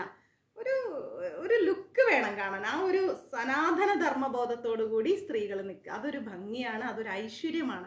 അങ്ങനെ ഒരു വീട്ടിൽ ഒരു സ്ത്രീ ഇരുന്നാൽ ആ വീട്ടിൽ നിർബന്ധമായിട്ടും ലക്ഷ്മി വരും. സംശയമില്ല, നിർബന്ധമായിട്ടും ലക്ഷ്മി വരും. ഏത് ദാരിദ്ര്യത്തിനൊടുവിലും എന്ത് വലിയ കഷ്ടപ്പാടുണ്ടായിക്കോട്ടെ, വീട്ടിലെ സ്ത്രീ ഒരു ലക്ഷ്മി സ്വരൂപിണിയായിരിക്കുമ്പോൾ ആ വീട് വൃത്തിയാക്കി വെക്കുമ്പോൾ ദിവസവും തറയൊക്കെ തുടച്ച് വൃത്തിയാക്കി വെച്ച് വീട്ടിൽ വിളക്കൊക്കെ വെച്ച് കർപ്പൂരമൊക്കെ കത്തിച്ച് വീട്ടിൻ്റെ ഫ്രണ്ടിൽ ഒരു നാരങ്ങ കട്ട് ചെയ്ത് കുറച്ച് കുങ്കുമവും കുറച്ച് മഞ്ഞപ്പൊടിയും അതിൽ മുക്കി പ്രധാന വാതിലിൻ്റെ രണ്ട് സൈഡിലും വെച്ച്, നമ്മളെ നാട്ടിലൊന്നും കോലം ഇടുന്ന ഇതില്ല, ഇവിടെയൊക്കെ കോലം ഇടും. അപ്പം അതൊക്കെ ഇട്ട് ഒരു സന്ധ്യാസമയത്ത് മൊബൈലൊക്കെ മാറ്റി വെച്ച് അറിയാവുന്ന ഏതെങ്കിലുമൊക്കെ ഒരു നാമം ജപിച്ച് രാവിലെ 6 മണിയെങ്കിലും ആകുമ്പോഴേക്ക്, ഏറ്റവും ചുരുങ്ങിയത് 6 മണിയുടെ മുമ്പേ എഴുന്നേറ്റ് കുളിച്ച് വിളക്ക് വെച്ച്, പിന്നെ നോൺ വെജ് വേണ്ടാന്നേ ഞാൻ പറയൂ, പക്ഷെ പല വീടുകളിലും നോൺ വെജ് ആണ്. അറ്റ്ലീസ്റ്റ് ചൊവ്വയും വെള്ളിയെങ്കിലും അതൊക്കെ ഒഴിവാക്കി ഒരു എന്താ പറയുക, രാവിലെയും സന്ധ്യയ്ക്കും ഒക്കെ കിടന്ന് കാറി കൂവാതെ, എന്താ പറയുക, അസഭ്യ വാക്കുകളൊന്നും പറയാതെ ശാന്ത സ്വരൂപത്തോടു കൂടി ഏത് വീട്ടിൽ ആളുകൾ ഇടപെടുന്നു ആ വീട്ടിൽ ഭഗവാന്റെ സാന്നിധ്യവും ദേവിയുടെ സാന്നിധ്യവും ഉണ്ടാവും. അലക്ഷ്മിയെ താമസിപ്പിക്കാനുള്ള ഒരു ഇടമാക്കി നമ്മളെ വീട് മാറ്റരുത്. കാരണം നമ്മളെ വീട്ടിലേക്ക് ലക്ഷ്മി വരേണ്ടത് നമ്മുടെ ആവശ്യമാണ്. ലക്ഷ്മിയുടെ വാസസ്ഥാനമായിരിക്കുന്ന ഭഗവാൻ വരേണ്ടത് നമ്മുടെ ആവശ്യമാണ്. ആ വീടും പരിസരവും വൃത്തിയായി സൂക്ഷിക്കേണ്ടത് നമ്മുടെ കടമയാണ്. ആര് വന്നാലും ഒരു ഗ്ലാസ് വെള്ളം കൊടുക്കാൻ, ഒരു ശത്രുതാ മനോഭാവമുള്ള ഒരു വ്യക്തി വന്നാലും ഒരു ഗ്ലാസ് വെള്ളം കൊടുക്കാൻ ശ്രമിക്കുക. നമ്മുടെ വീട്ടിൻ്റെ അകത്ത് നിന്ന് മറ്റുള്ളവരുടെ കുറ്റങ്ങൾ സംസാരിക്കാതിരിക്കുക. അങ്ങനെയുള്ള യാതൊരുവിധ കാര്യങ്ങളും ചെയ്യാതെ നമ്മൾ അങ്ങനെയുള്ള സമയങ്ങൾ പോലും അതിനുള്ള സാഹചര്യം ഉണ്ടാക്കാതെ നമ്മൾ എന്ത് ചെയ്യുക, കുറച്ച് എന്താ പറയുക, കുറച്ചും കൂടി നമ്മൾ നല്ലൊരു അവസ്ഥയിലേക്ക് നമ്മൾ മാറുകയാണെങ്കിൽ ഉറപ്പായിട്ടും നമ്മളുടെ ഭഗവാൻ നമുക്ക് സമീപസ്ഥനായിരിക്കും. ഇവിടെ കറക്റ്റാണ് അച്ഛാ, അവിടുത്തെ നെറ്റ്വർക്കിന്റെ ഇഷ്യൂ ആയിരിക്കും. അപ്പൊ അതൊക്കെ ഒന്ന് ശ്രദ്ധിക്കുക. ഓക്കെ, അപ്പൊ അങ്ങനെ ഇരിക്കുക. ഇനി ആരെങ്കിലും ബഹളം വെച്ചാലും മിണ്ടണ്ട, ക്ഷമയോടെ ഇരിക്കുക. നമ്മളുടെ ക്ഷമ അവരെ ആ സ്വഭാവം കാലങ്ങൾ കൊണ്ട് നിർത്താനുള്ള ഒരു ആയുധമാണ്. ഓക്കെ, അപ്പൊ അങ്ങനെയൊക്കെ ശ്രദ്ധിക്കുക. പൂജാമുറിക്ക് എപ്പോഴും വൃത്തിയാക്കുക. കുറെ കാര്യങ്ങൾ അത് സെപ്പറേറ്റ് ആയിട്ട് ഒരു ദിവസം ഒരു ക്ലാസ് എടുത്തരാം കേട്ടോ. ഇനി നമ്മൾ പഠിക്കുന്നു ദേവേശഹ. ദേവേശഹ എന്ന് പറഞ്ഞു കഴിഞ്ഞാൽ ദേവന്മാരുടെ ഈശ്വരൻ. ദേവന്മാരുടെ ഈശ്വരനെയാണ് നമ്മൾ എന്തെന്ന് വിളിക്കുന്നത്? ദേവേശ എന്ന് വിളിക്കുന്നത്. ദേവഭൃത് ഗുരു. ദേവഭൃത് ഗുരു എന്ന് വെച്ചാൽ ദേവന്മാരെ പാലിക്കുന്ന ഇന്ദ്രനെയും ശാസിക്കുന്നു ഭഗവാൻ. ദേവന്മാരെ പാലിക്കുന്ന ഇന്ദ്രനെയും ശാസിക്കുന്നു ഭഗവാൻ. അതുകൊണ്ട് ഭഗവാൻ എന്ത് വിളിക്കുന്നു? ദേവഭൃത് ഗുരു എന്ന് വിളിക്കുന്നു. മനസ്സിലായില്ലേ? ദേവഭൃത് ഗുരു എന്ന് വിളിക്കുന്നു. ഓക്കെ, തീർച്ചയായിട്ടും. അപ്പോ നമ്മൾ പഠിച്ചത് എന്താണ്?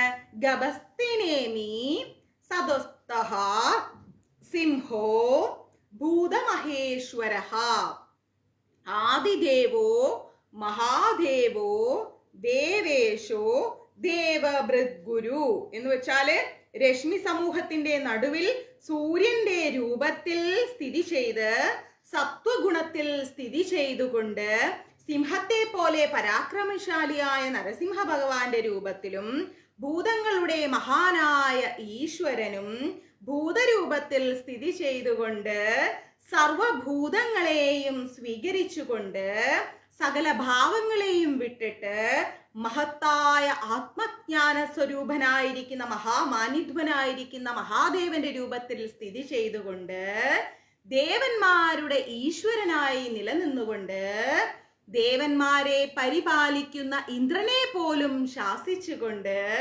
സാക്ഷാൽ ഗുരുവായൂരപ്പൻ നിലകൊള്ളുകയാണ്. ആ ഗുരുവായൂരപ്പന്റെ തൃപ്പാദങ്ങളിൽ കോടിക്കോടി നമസ്കാരം. ഓക്കെ, അപ്പൊ 52ാമത്തെ ശ്ലോകം കഴിഞ്ഞു. ഇനി 53ാമത്തെ ശ്ലോകമാണേ. എന്താ 53ാമത്തെ ശ്ലോകം? ഉത്തരോ ഉത്തരോ ഗോപതിർ ഗോപ്ത. ഉത്തരോ ഗോപതിർ ഗോപ്ത ജ്ഞാനഗമ്യഃ ജ്ഞാനഗമ്യഃ പുരാതനഃ പുരാതനഃ. നാളെ ഷൂട്ടുണ്ട്. പുരാതനഃ ശരീരഭൂതഭൃത് ഭോക്ത ശരീരഭൂതഭൃത് ഭോക്ത കബീന്ദ്രോ കബീന്ദ്രോ ഭൂരിദക്ഷിണഃ ഭൂരിദക്ഷിണഃ. ഓക്കെ, ഉത്തരോ ഗോപതിർ ഗോപ്തോ ജ്ഞാനഗമ്യഃ പുരാതനഃ ശരീരഭൂതഭൃത് ഭോക്ത ശരീരഭൂതഭൃത് ഭോക്ത കബീന്ദ്രോ ഭൂരിദക്ഷിണഃ. എന്ന് വെച്ചാല് ഉത്തര എന്ന് പറഞ്ഞാൽ എന്താ?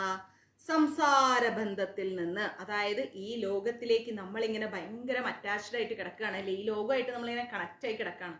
അപ്പൊ ഈ കണക്റ്റ് ആയിരിക്കുന്ന ലോകത്തിൽ നിന്ന് മുക്തനായവൻ, അതായത് സർവശ്രേഷ്ഠൻ, മുക്തനായവനാണ് ഭഗവാൻ, സർവശ്രേഷ്ഠനാണ് ഭഗവാൻ. മനസ്സിലായില്ലേ? ഈ ലോകത്തിൽ നിന്ന്, ഈ ലോകത്തിന്റെ എല്ലാ ബന്ധനങ്ങളിൽ നിന്ന് പുറത്തു വന്നിരിക്കുകയാണ് ഭഗവാൻ. അതുകൊണ്ട് ഭഗവാനെ ഉത്തരഹ എന്ന് വിളിക്കുന്നു. ഇനി ഗോപതി. ഗോപതി എന്ന് പറഞ്ഞാൽ ഗോക്കളെ പാലനം ചെയ്യുന്നവൻ. ഭഗവാൻ വലിയ ഇഷ്ടമാണ് പശുക്കളല്ലേ. അപ്പൊ പശുക്കളെ, ഗോക്കളെ പാലനം ചെയ്യുന്നത് കൊണ്ട് ഭഗവാനെ ഗോപതിഹ എന്ന് വിളിക്കുന്നു. ഭൂമിയുടെ നാഥൻ, മനസ്സിലായില്ലേ? ഭൂമിയുടെ നാഥനാണ് ഭഗവാൻ. അതുകൊണ്ടാണ് ഭഗവാനെ പശുക്കളെ പരിപാലനം ചെയ്യുന്നു, ഗോക്കളുടെ കൂടെയാണ് ഭഗവാൻ എപ്പോഴും. ഭൂമിയുടെ നാഥനുമായിരിക്കുന്നത് കൊണ്ട് ഭഗവാനെ നമ്മൾ ഗോപതിഹ എന്ന് വിളിക്കുന്നു. ഇനിയോ ഗോപ്ത. ഗോപ്ത, ഗോപ്ത എന്ന് പറഞ്ഞാൽ സകല ചരാചരങ്ങളെയും പരിപാലിക്കുന്നവൻ. സകല ചരാചരങ്ങളെയും പരിപാലിക്കുന്നവനാണ് ഗോപ്ത. ഓക്കെ. ജ്ഞാനഗമ്യഃ. ജ്ഞാനഗമ്യഃ. ജ്ഞാനഗമ്യഃ എന്ന് പറഞ്ഞാൽ ജ്ഞാനം കൊണ്ട് അറിയപ്പെടുന്നവൻ. ഭഗവാന്റെ ജ്ഞാനം അവർണ്ണനീയമാണ്, അല്ലെ? വർണ്ണിക്കാൻ കഴിയില്ല, നമുക്ക് പറയാൻ കഴിയില്ല ഭഗവാന്റെ ജ്ഞാനം എന്താണെന്ന്. അപ്പൊ ഭഗവാൻ എന്തെന്ന് വിളിക്കുന്നു? ജ്ഞാനഗമ്യഃ എന്ന് വിളിക്കുന്നു. പുരാതനഃ. പുരാതനഃ എന്ന് പറഞ്ഞു കഴിഞ്ഞാൽ എന്താണ്? പുരാതനഃ. ഇവിടെ നെറ്റ് കറക്റ്റ് ആണല്ലോ.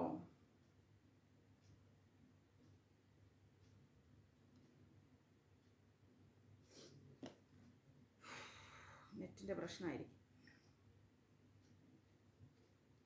ഇപ്പോഴോ?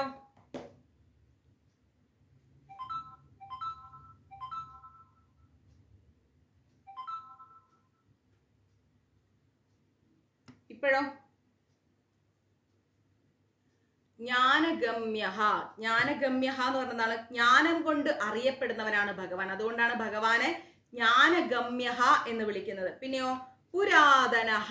പുരാതനഃ എന്ന് പറഞ്ഞു കഴിഞ്ഞാൽ കാലത്താൽ അപരിഛിന്നൻ, എല്ലാറ്റിനും മുമ്പ് സ്ഥിതി ചെയ്യുന്നവൻ എന്നർത്ഥം. എല്ലാത്തിനെയും മുമ്പ് സ്ഥിതി ചെയ്യുന്നവനാണ് ഭഗവാൻ. മനസ്സിലായോ? എല്ലാത്തിന്റെയും മുൻപേ വന്നവനാണ് ഭഗവാൻ. അതുകൊണ്ട് ഭഗവാൻ എന്തെന്ന് വിളിക്കുന്നു? പുരാതനഃ എന്ന് വിളിക്കുന്നു. എല്ലാത്തിന്റെയും മുൻപേ ഭഗവാനുണ്ട്. ഭഗവാനിൽ നിന്നാണ് എല്ലാം വന്നിരിക്കുന്നത്. അതുകൊണ്ടാണ് മാതാജിയുടെ അവിടെ വൈഫൈ കംപ്ലൈന്റാ. അതുകൊണ്ടാണ് ഭഗവാനെ പുരാതനഃ എന്ന് വിളിക്കുന്നത്. പിന്നെയോ ശരീരഭൂതഭൃത്. ശരീരഭൂതഭൃത്. ശരീരഭൂതഭൃത് എന്ന് പറഞ്ഞാൽ ശരീരങ്ങളെ സൃഷ്ടിക്കുന്ന പഞ്ചഭൂതങ്ങളെ ഭരിക്കുന്നവൻ. ശരീരങ്ങളെ സൃഷ്ടിക്കുന്ന പഞ്ചഭൂതങ്ങളെ, അതായത് നമ്മുടെ ശരീരത്തെ സൃഷ്ടിക്കുന്ന പഞ്ചഭൂതങ്ങളില്ലേ, ആ പഞ്ചഭൂതങ്ങളെയും ആര് ഭരിക്കുന്നു? ഭഗവാൻ ഭരിക്കുന്നു. അതുകൊണ്ട് ഭഗവാൻ എന്തെന്നാ വിളിക്കുന്നത്? വൃന്ദാമാതാജി ഒരുപാട് നാളെ ലൈവിൽ കണ്ടിട്ട്. അപ്പൊ അതുകൊണ്ട് ഭഗവാൻ എന്തെന്ന് വിളിക്കുന്നു? ശരീരഭൂതഭൃത് എന്ന് വിളിക്കുന്നു. ശരീരഭൂതഭൃത്. പിന്നെയോ ഭോക്ത. ഭോക്ത എന്ന് പറഞ്ഞു കഴിഞ്ഞാൽ പാലനം ചെയ്യുന്നവൻ. എല്ലാം പരിപാലനം ചെയ്യുന്ന ആരാണ്? ഭഗവാനാണ്. പാലനം, നിലനിർത്തുന്നവൻ, അല്ലെ? സൃഷ്ടിയും സ്ഥിതിയും സംഹാരവും ഒക്കെ ഭഗവാന്റെ ലീലകളാണ്. അപ്പോ ഭഗവാനെ ഭോക്ത എന്ന് വിളിക്കാൻ കാരണം എന്താ? പരിപാലനം ചെയ്യുന്നത് കൊണ്ട്. അതുപോലെ തന്നെ നിരതിശയമായിരിക്കുന്ന ആനന്ദ സമൂഹത്തെ അനുഭവിക്കുകയാണ് ഭഗവാൻ, അല്ലെ? എന്തുകൊണ്ടാണ് ആനന്ദ സമൂഹത്തെ അനുഭവിക്കുന്നത്? നമ്മൾ ഭഗവാനെ എന്ന് വിളിക്കുമ്പോൾ, നാരായണ, കൃഷ്ണ, ഗുരുവായൂരപ്പ എന്ന് വിളിക്കുമ്പോൾ അദ്ദേഹം ആനന്ദത്തിൽ ആറാടാണ്. ആ നാമം നമ്മൾ ജപിക്കും. അപ്പോൾ ഭഗവാന്റെ നാമം കൊണ്ട് നമുക്ക് ഒരുപാട് മാറ്റങ്ങൾ നമ്മുടെ ജീവിതത്തിൽ ഉണ്ടാവും. ഒത്തിരി മാറ്റങ്ങൾ ഉണ്ടാക്കാൻ സാധിക്കും. അപ്പൊ അതുകൊണ്ടാണ് പറയുന്നത് എപ്പോഴും ഹരിനാരായണ നാമം നമ്മൾ ജപിച്ചുകൊണ്ടേയിരിക്കണമെന്ന്. പിന്നെയോ കബീന്ദ്രഹ. കബീന്ദ്രഹ. കബീന്ദ്രഹ എന്ന് പറഞ്ഞു കഴിഞ്ഞാൽ, കബി എന്ന് പറഞ്ഞാൽ എന്താണ്? വരാഹരൂപി.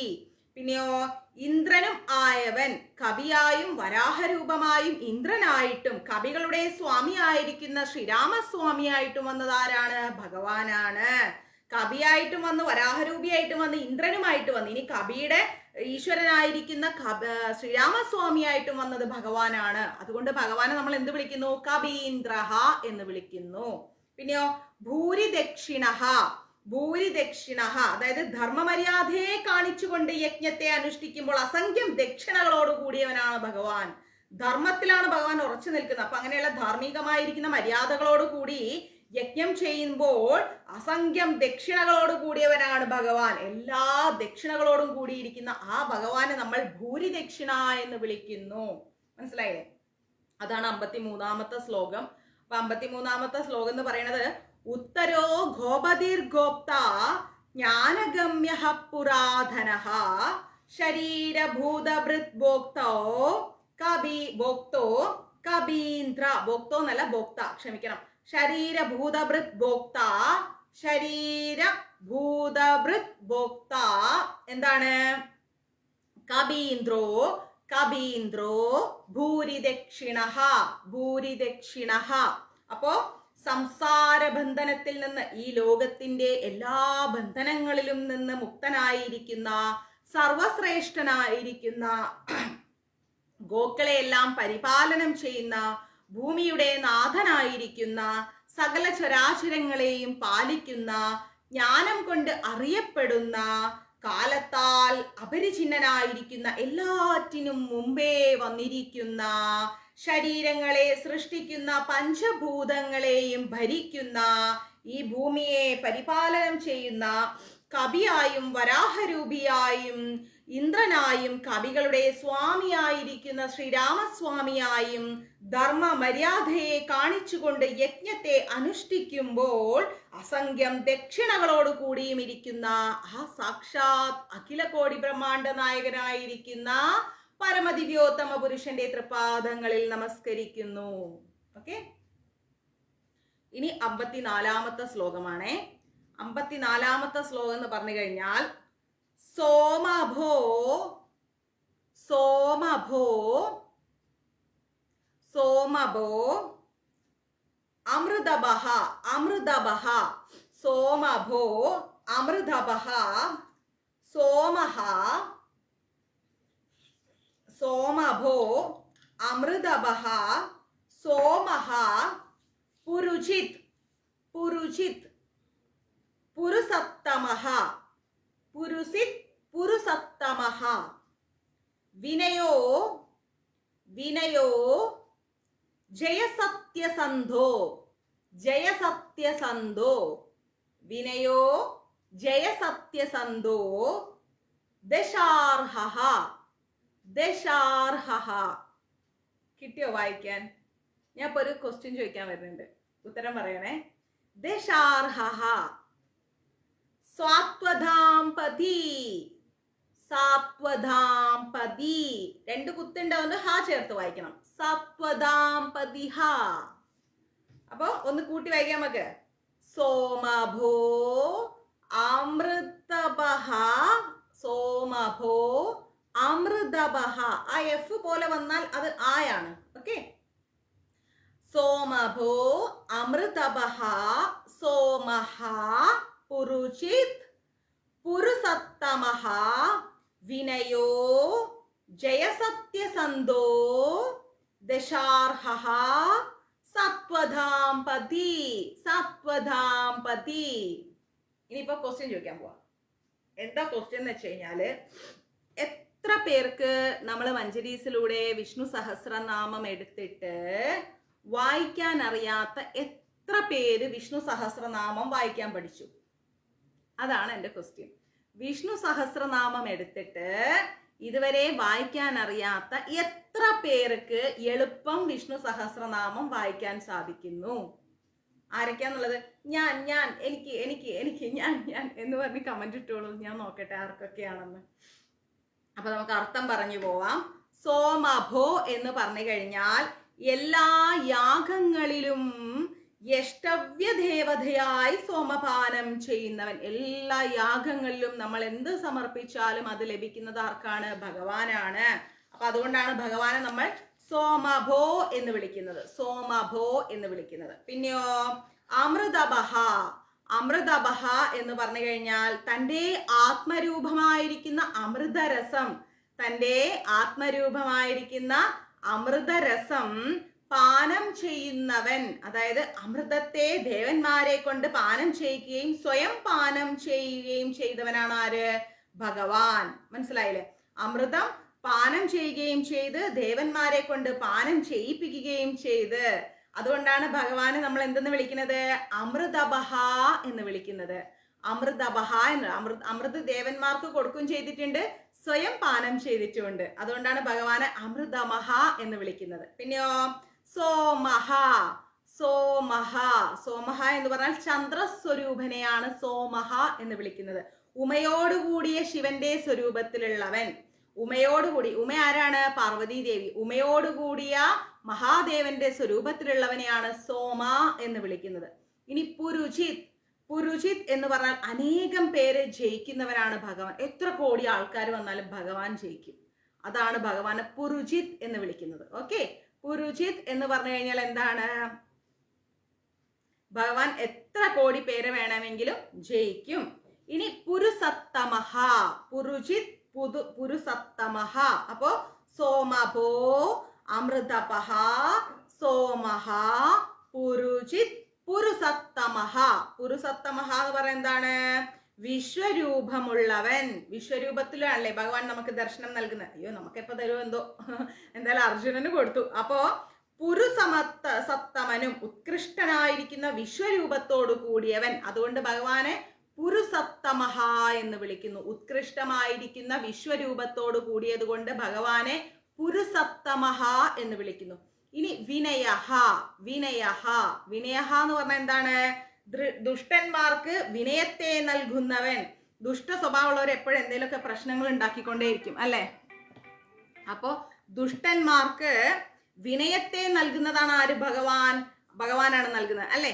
അപ്പോ ആ വിനയത്തെ നൽകുന്നത് കൊണ്ട് ഭഗവാനെ നമ്മൾ വിനയഹ എന്ന് വിളിക്കുന്നു. പിന്നെയോ ജയഹ. ജയസത്യസന്ധോ എന്ന് പറയുന്നുണ്ട്. അതിൽ ജയ എന്ന് പറഞ്ഞാൽ സകല ഭൂതജാലങ്ങളെയും ജയിക്കുന്നവൻ. എല്ലാത്തിനെയും ജയിക്കുന്നവൻ ആരാണ്? ഭഗവാനാണ്. സകല ഭൂതജാലങ്ങളെയും ഭഗവാൻ ജയിക്കുന്നു. ഇനി സത്യസന്ധഹ. സത്യസന്ധഹ എന്താ പറയുന്നത്? ജയസത്യസന്ധോ എന്നാ പറയുന്നത്. അപ്പോ സത്യസന്ധഹ എന്ന് പറഞ്ഞാൽ സത്യം സങ്കല്പം സന്തം, സത്യമായിരിക്കുന്നവൻ എന്നർത്ഥം. സത്യമായിരിക്കുന്നത് കൊണ്ടാണ് ഭഗവാനെ സത്യസന്ധഹ എന്ന് പറയുന്നത്. പിന്നെയോ ദശാർഹ. ദശാർഹ. ദശാർഹ എന്ന് പറഞ്ഞാൽ എന്താണ്? ദാശത്തെ. ദാശം എന്ന് പറഞ്ഞാൽ ദാനം. ആ ദാനത്തെ അർഹിക്കുന്നവൻ. ദശാർഹന്റെ വംശത്തിൽ ശ്രീകൃഷ്ണനായി ജനിച്ചിരിക്കുന്നു അല്ലെ. ഭഗവാൻ ദശാർഹന്റെ വംശത്തില് ശ്രീകൃഷ്ണനായി ജനിച്ചതുകൊണ്ടാണ് ഭഗവാൻ എന്തെന്ന് വിളിക്കുന്നത്? ദാശാർഹ എന്ന് വിളിക്കുന്നത്. അപ്പൊ ദാശാർഹന്റെ വംശത്തില് കൃഷ്ണനായി ജനിച്ചിരിക്കുന്നു ഭഗവാൻ. അതായത് ദാനത്തെ അർഹിക്കുന്നു. ദാശത്തെ. ദാശം എന്ന് പറഞ്ഞാൽ ദാനം. അപ്പൊ അതുകൊണ്ടാണ് എന്താണ്? തീർച്ചയായിട്ടും. അപ്പോ ദാശർഹ. ദാശത്തെ. നമ്മുടെ ഗെറ്റ് ടുഗദറിന് വരുമ്പം നമുക്ക് എല്ലാവർക്കും കൂടി ഇരുന്നിട്ട് വിഷ്ണു സഹസ്രനാമം അറിയുന്നവരൊരു സൈഡ്, അറിയാത്തവരൊരു സൈഡ് ഇരുന്നിട്ട് നമുക്കൊന്ന് വിഷ്ണു സഹസ്രനാമം ഒപ്പത്തിനൊപ്പം വായിച്ചു പോകാൻ ശ്രമിക്കാം. അപ്പൊ എളുപ്പം പഠിച്ചു കിട്ടും. എല്ലാവരും ഗെറ്റ് ടുഗദറിന് അറിയിക്കുമ്പോൾ വരുമ്പോ ഗുരുവായൂർ വെച്ചായിരിക്കും നമ്മുടെ ഗെറ്റ് ടുഗദർ. അപ്പൊ വരുമ്പോ എല്ലാവരും വിഷ്ണു സഹസ്രനാമം കയ്യിൽ കരുതിയിട്ട് അറിയുന്നവരൊരു സൈഡ്, അറിയാത്തവരൊരു സൈഡ് ഇരുന്നിട്ട് നമ്മൾ ആ മണ്ണിൽ വിഷ്ണു സഹസ്രനാമം ഒന്ന് വായിക്കാൻ പഠിക്കും. ഓക്കെ, നമ്മൾ റൂമിൽ ഇരുന്ന് തന്നെ നമുക്ക് വായിക്കാൻ ഒന്ന് ശ്രമിക്കാം. അപ്പൊ വിഷ്ണു സഹസ്രനാമം ഒപ്പത്തിനൊപ്പം ഒരു 1-2 പ്രാവശ്യം വായിച്ചു വരുമ്പോൾ അവിടെ നിന്ന് പോകുമ്പോഴേക്കും എല്ലാവർക്കും സഹസ്രനാമം ബൈ ഹാർട്ട് ആയിരിക്കും. ബൈ ഹാർട്ട് മീൻസ് ഫ്ലുവൻ്റ് ആയിട്ട് വായിക്കാൻ പാകത്തിലാക്കിയിട്ടേ വിടത്തുള്ളൂ. അപ്പൊ തെറ്റുകൾ നമുക്ക് ഇടയ്ക്കിടയ്ക്ക് തിരുത്തി കൊടുത്തുകൊണ്ട് മുന്നോട്ട് പോവാം. റെഡി? ഡേറ്റ് അറിയിക്കാം. ഇനിയോ സാത്വതാം പതി. സാത്വതാം പതി എന്ന് വെച്ചാൽ സാത്വതം എന്ന തന്ത്രം ചെയ്യുന്നവരുടെ പതി. അതായത് സാത്വത്വ വംശത്തിൽ പിറന്ന യാദവന്മാരുടെ പതിയാണ് ആര്? ഭഗവാൻ. സാത്വത്വ വംശത്തിൽ പിറന്ന യാദവന്മാർ, അവരുടെ പതിയാണ് ഭഗവാൻ. അപ്പൊ അതുകൊണ്ടാണ് ഭഗവാനെ സാത്വതാം പതി എന്ന് വിളിക്കുന്നത്. സോമഭോ. സോമഭോ അമൃതഭ. അമൃതഭ സോമഹ പുരുജിത്. പുരുജിത് പുരുസത്തമഹ. പുരുസത്തമഹ വിനയോ ജയസത്യസന്ധോ. വിനയോ ജയസത്യസന്ധോ ദശാർഹ. ദശാർഹ സാത്വതാംപതി. സാത്വതാംപതി എല്ലാവർക്കും വരാൻ പറ്റും. സാത്വതാംപതി. ഓക്കെ, അതിന്റെ അർത്ഥം എന്ന് പറഞ്ഞു കഴിഞ്ഞാൽ എന്താ?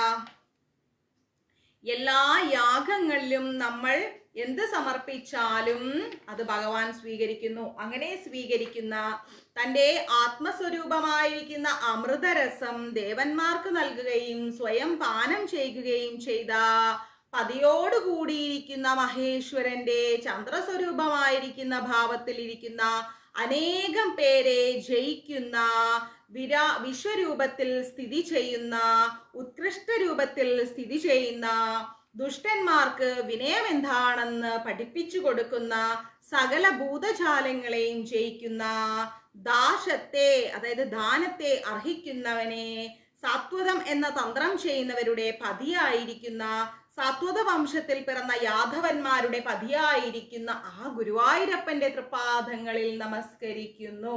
ഓക്കെ, ഇനി 55-ാമത്തെ ശ്ലോകമാണ്.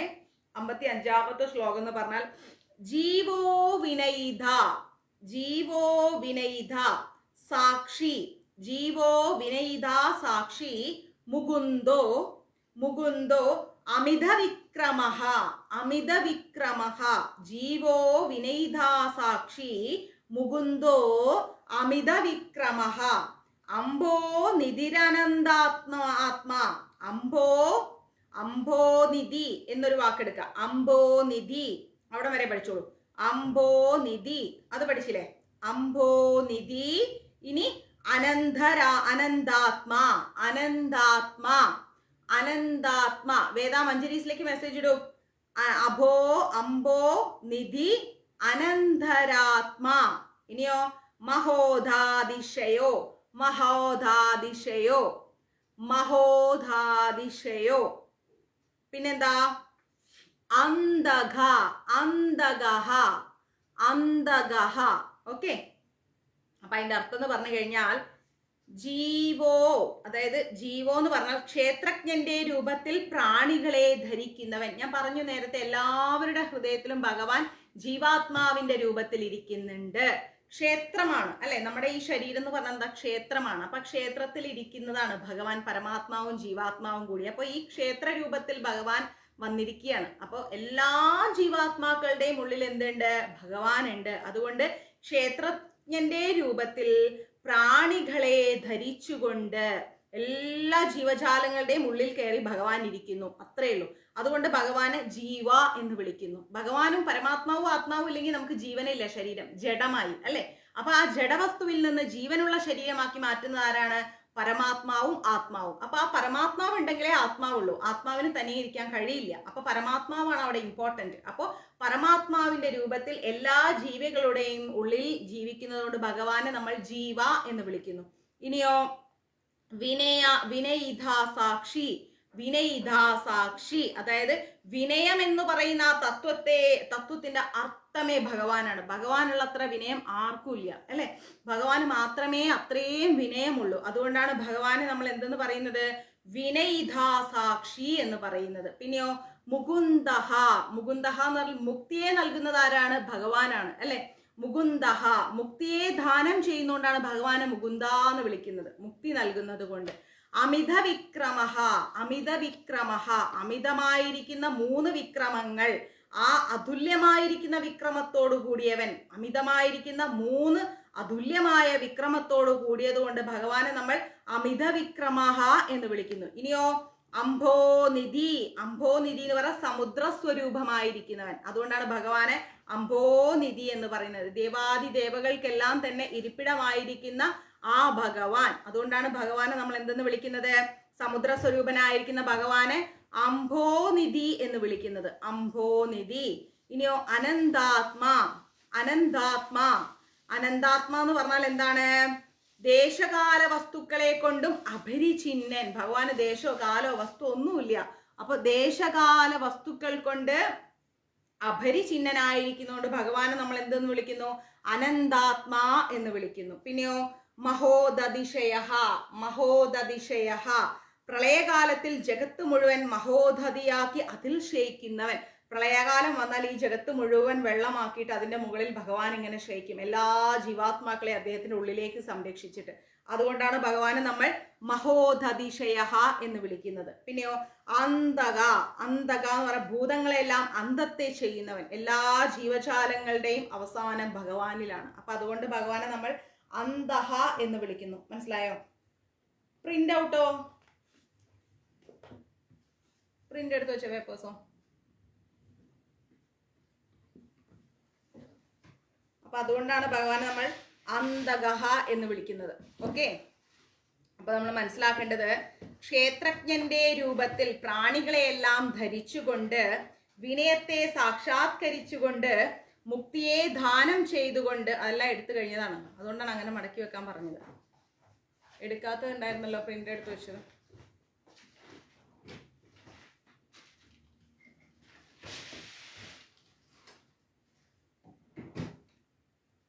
മുക്തിയെ ദാനം ചെയ്തുകൊണ്ട് അമിതങ്ങളായിരിക്കുന്ന 3 വിക്രമങ്ങളെ അതുല്യമായ വിക്രമത്തോടു കൂടി അംബസുകൾ ഇരിപ്പിടമാക്കി, അതായത് സമുദ്ര സ്വരൂപത്തിൽ ഇരിക്കുന്ന ദേശകാല വസ്തുക്കളെ കൊണ്ടും അപരിഛിന്നമായിരിക്കുന്ന പ്രളയകാലത്തിൽ ജഗത്ത് മുഴുവനും മഹോദതിയാക്കി അതിൽ ശയിക്കുന്ന ഭൂതങ്ങളെല്ലാം അന്തം ചെയ്യുന്ന ആ ഗുരുവായൂരപ്പന്റെ തൃപാദങ്ങളിൽ നമുക്ക് നമസ്കരിക്കാം. ഓക്കെ, ആ നമസ്കാരമാണ് നമ്മുടെ ജീവിതത്തിലെ ഏറ്റവും വലിയ അനുഗ്രഹം എന്ന് പറയുന്നത്. Okay, clear?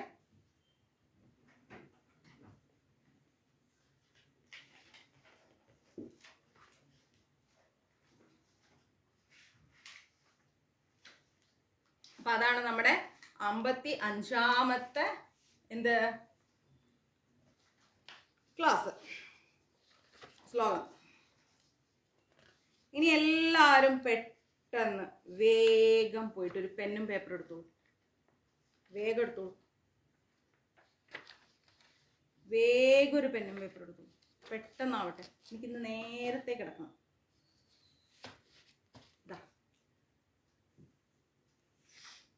പെണ്ണെടുക്കണേ.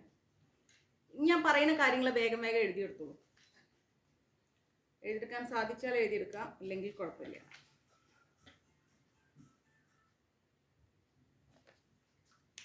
പറയാൻ പോവാണേ.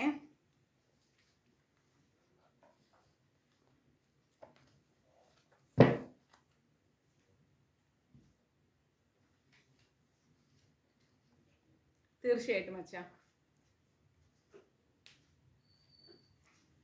ലാലി മാതാജി കൊടുങ്ങല്ലൂർക്ക് പോവാണ്.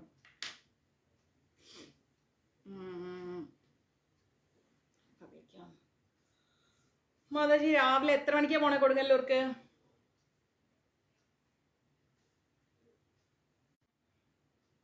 ഒരു നാളികേരം വാങ്ങുക, ക്ഷേത്രപാലകന്റെ മുമ്പിൽ അടിക്കുക. ക്ഷേത്രപാലകനെ 3 പ്രാവശ്യമോ 11 പ്രാവശ്യമോ 9 പ്രാവശ്യമോ സൗകര്യാർത്ഥം വലം വെക്കുക. കുറച്ച് സമയം ഇരിക്കുക. ക്ഷേത്രപാലകൻ ആരാന്നറിയോ? കാശി വിശ്വനാഥൻ, കാലഭൈരവൻ. നേരെ അമ്മയുടെ അടുത്ത് വരിക. അമ്മയ്ക്ക് തണ്ണീരാമൃതപ്പം എന്ന് പറഞ്ഞിട്ട് അവിടെ ഒരു വഴിപാടുണ്ട്. തണ്ണീരാമൃതപ്പം അത് കൊടുക്കുക. അല്ലെങ്കിൽ അമ്മയ്ക്ക് അവിടെ ത്രിമധുരത്തിനുള്ള സാധനങ്ങൾ വാങ്ങിച്ചു കൊടുത്താലും മതി, അല്ലെ 2 ഇളനീര് വാങ്ങിച്ചു കൊടുത്താലും മതി അമ്മയ്ക്ക് അഭിഷേകത്തിന്. ഞാൻ സ്റ്റിക്കർ പൊട്ട് ഉപയോഗിക്കാറില്ല കുഞ്ഞെ.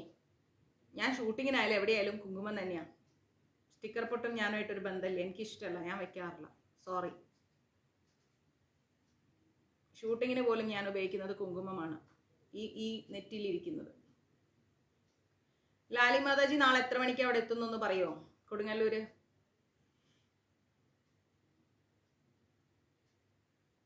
വേഗം പറയൂ മാതാജി. എനിക്ക് ഉറക്കം വരുന്നു മാതാജി.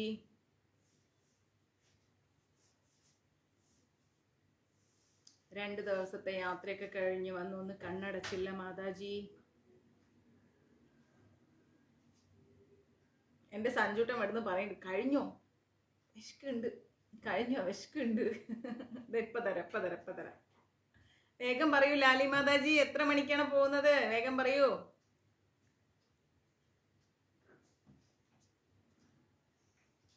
ദോശ, ഇഡ്ലി, ചപ്പാത്തി, ചോറ്.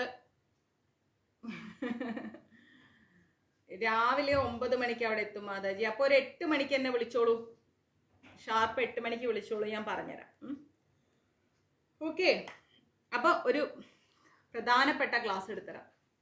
5 minutes. പുരാണങ്ങളിൽ നമ്മൾ പഠിച്ച 14 ലോകങ്ങൾ ഏതാണ്?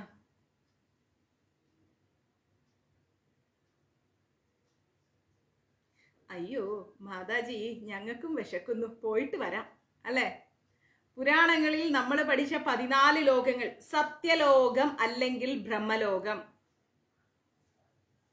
വേഗാവട്ടെ. സത്യലോകം അല്ലെങ്കിൽ ബ്രഹ്മലോകം. എല്ലാ ലോകങ്ങളിലും വെച്ചിട്ട് ഉന്നതമായിരിക്കുന്നതാണ് സത്യലോകം അല്ലെങ്കിൽ ബ്രഹ്മലോകം.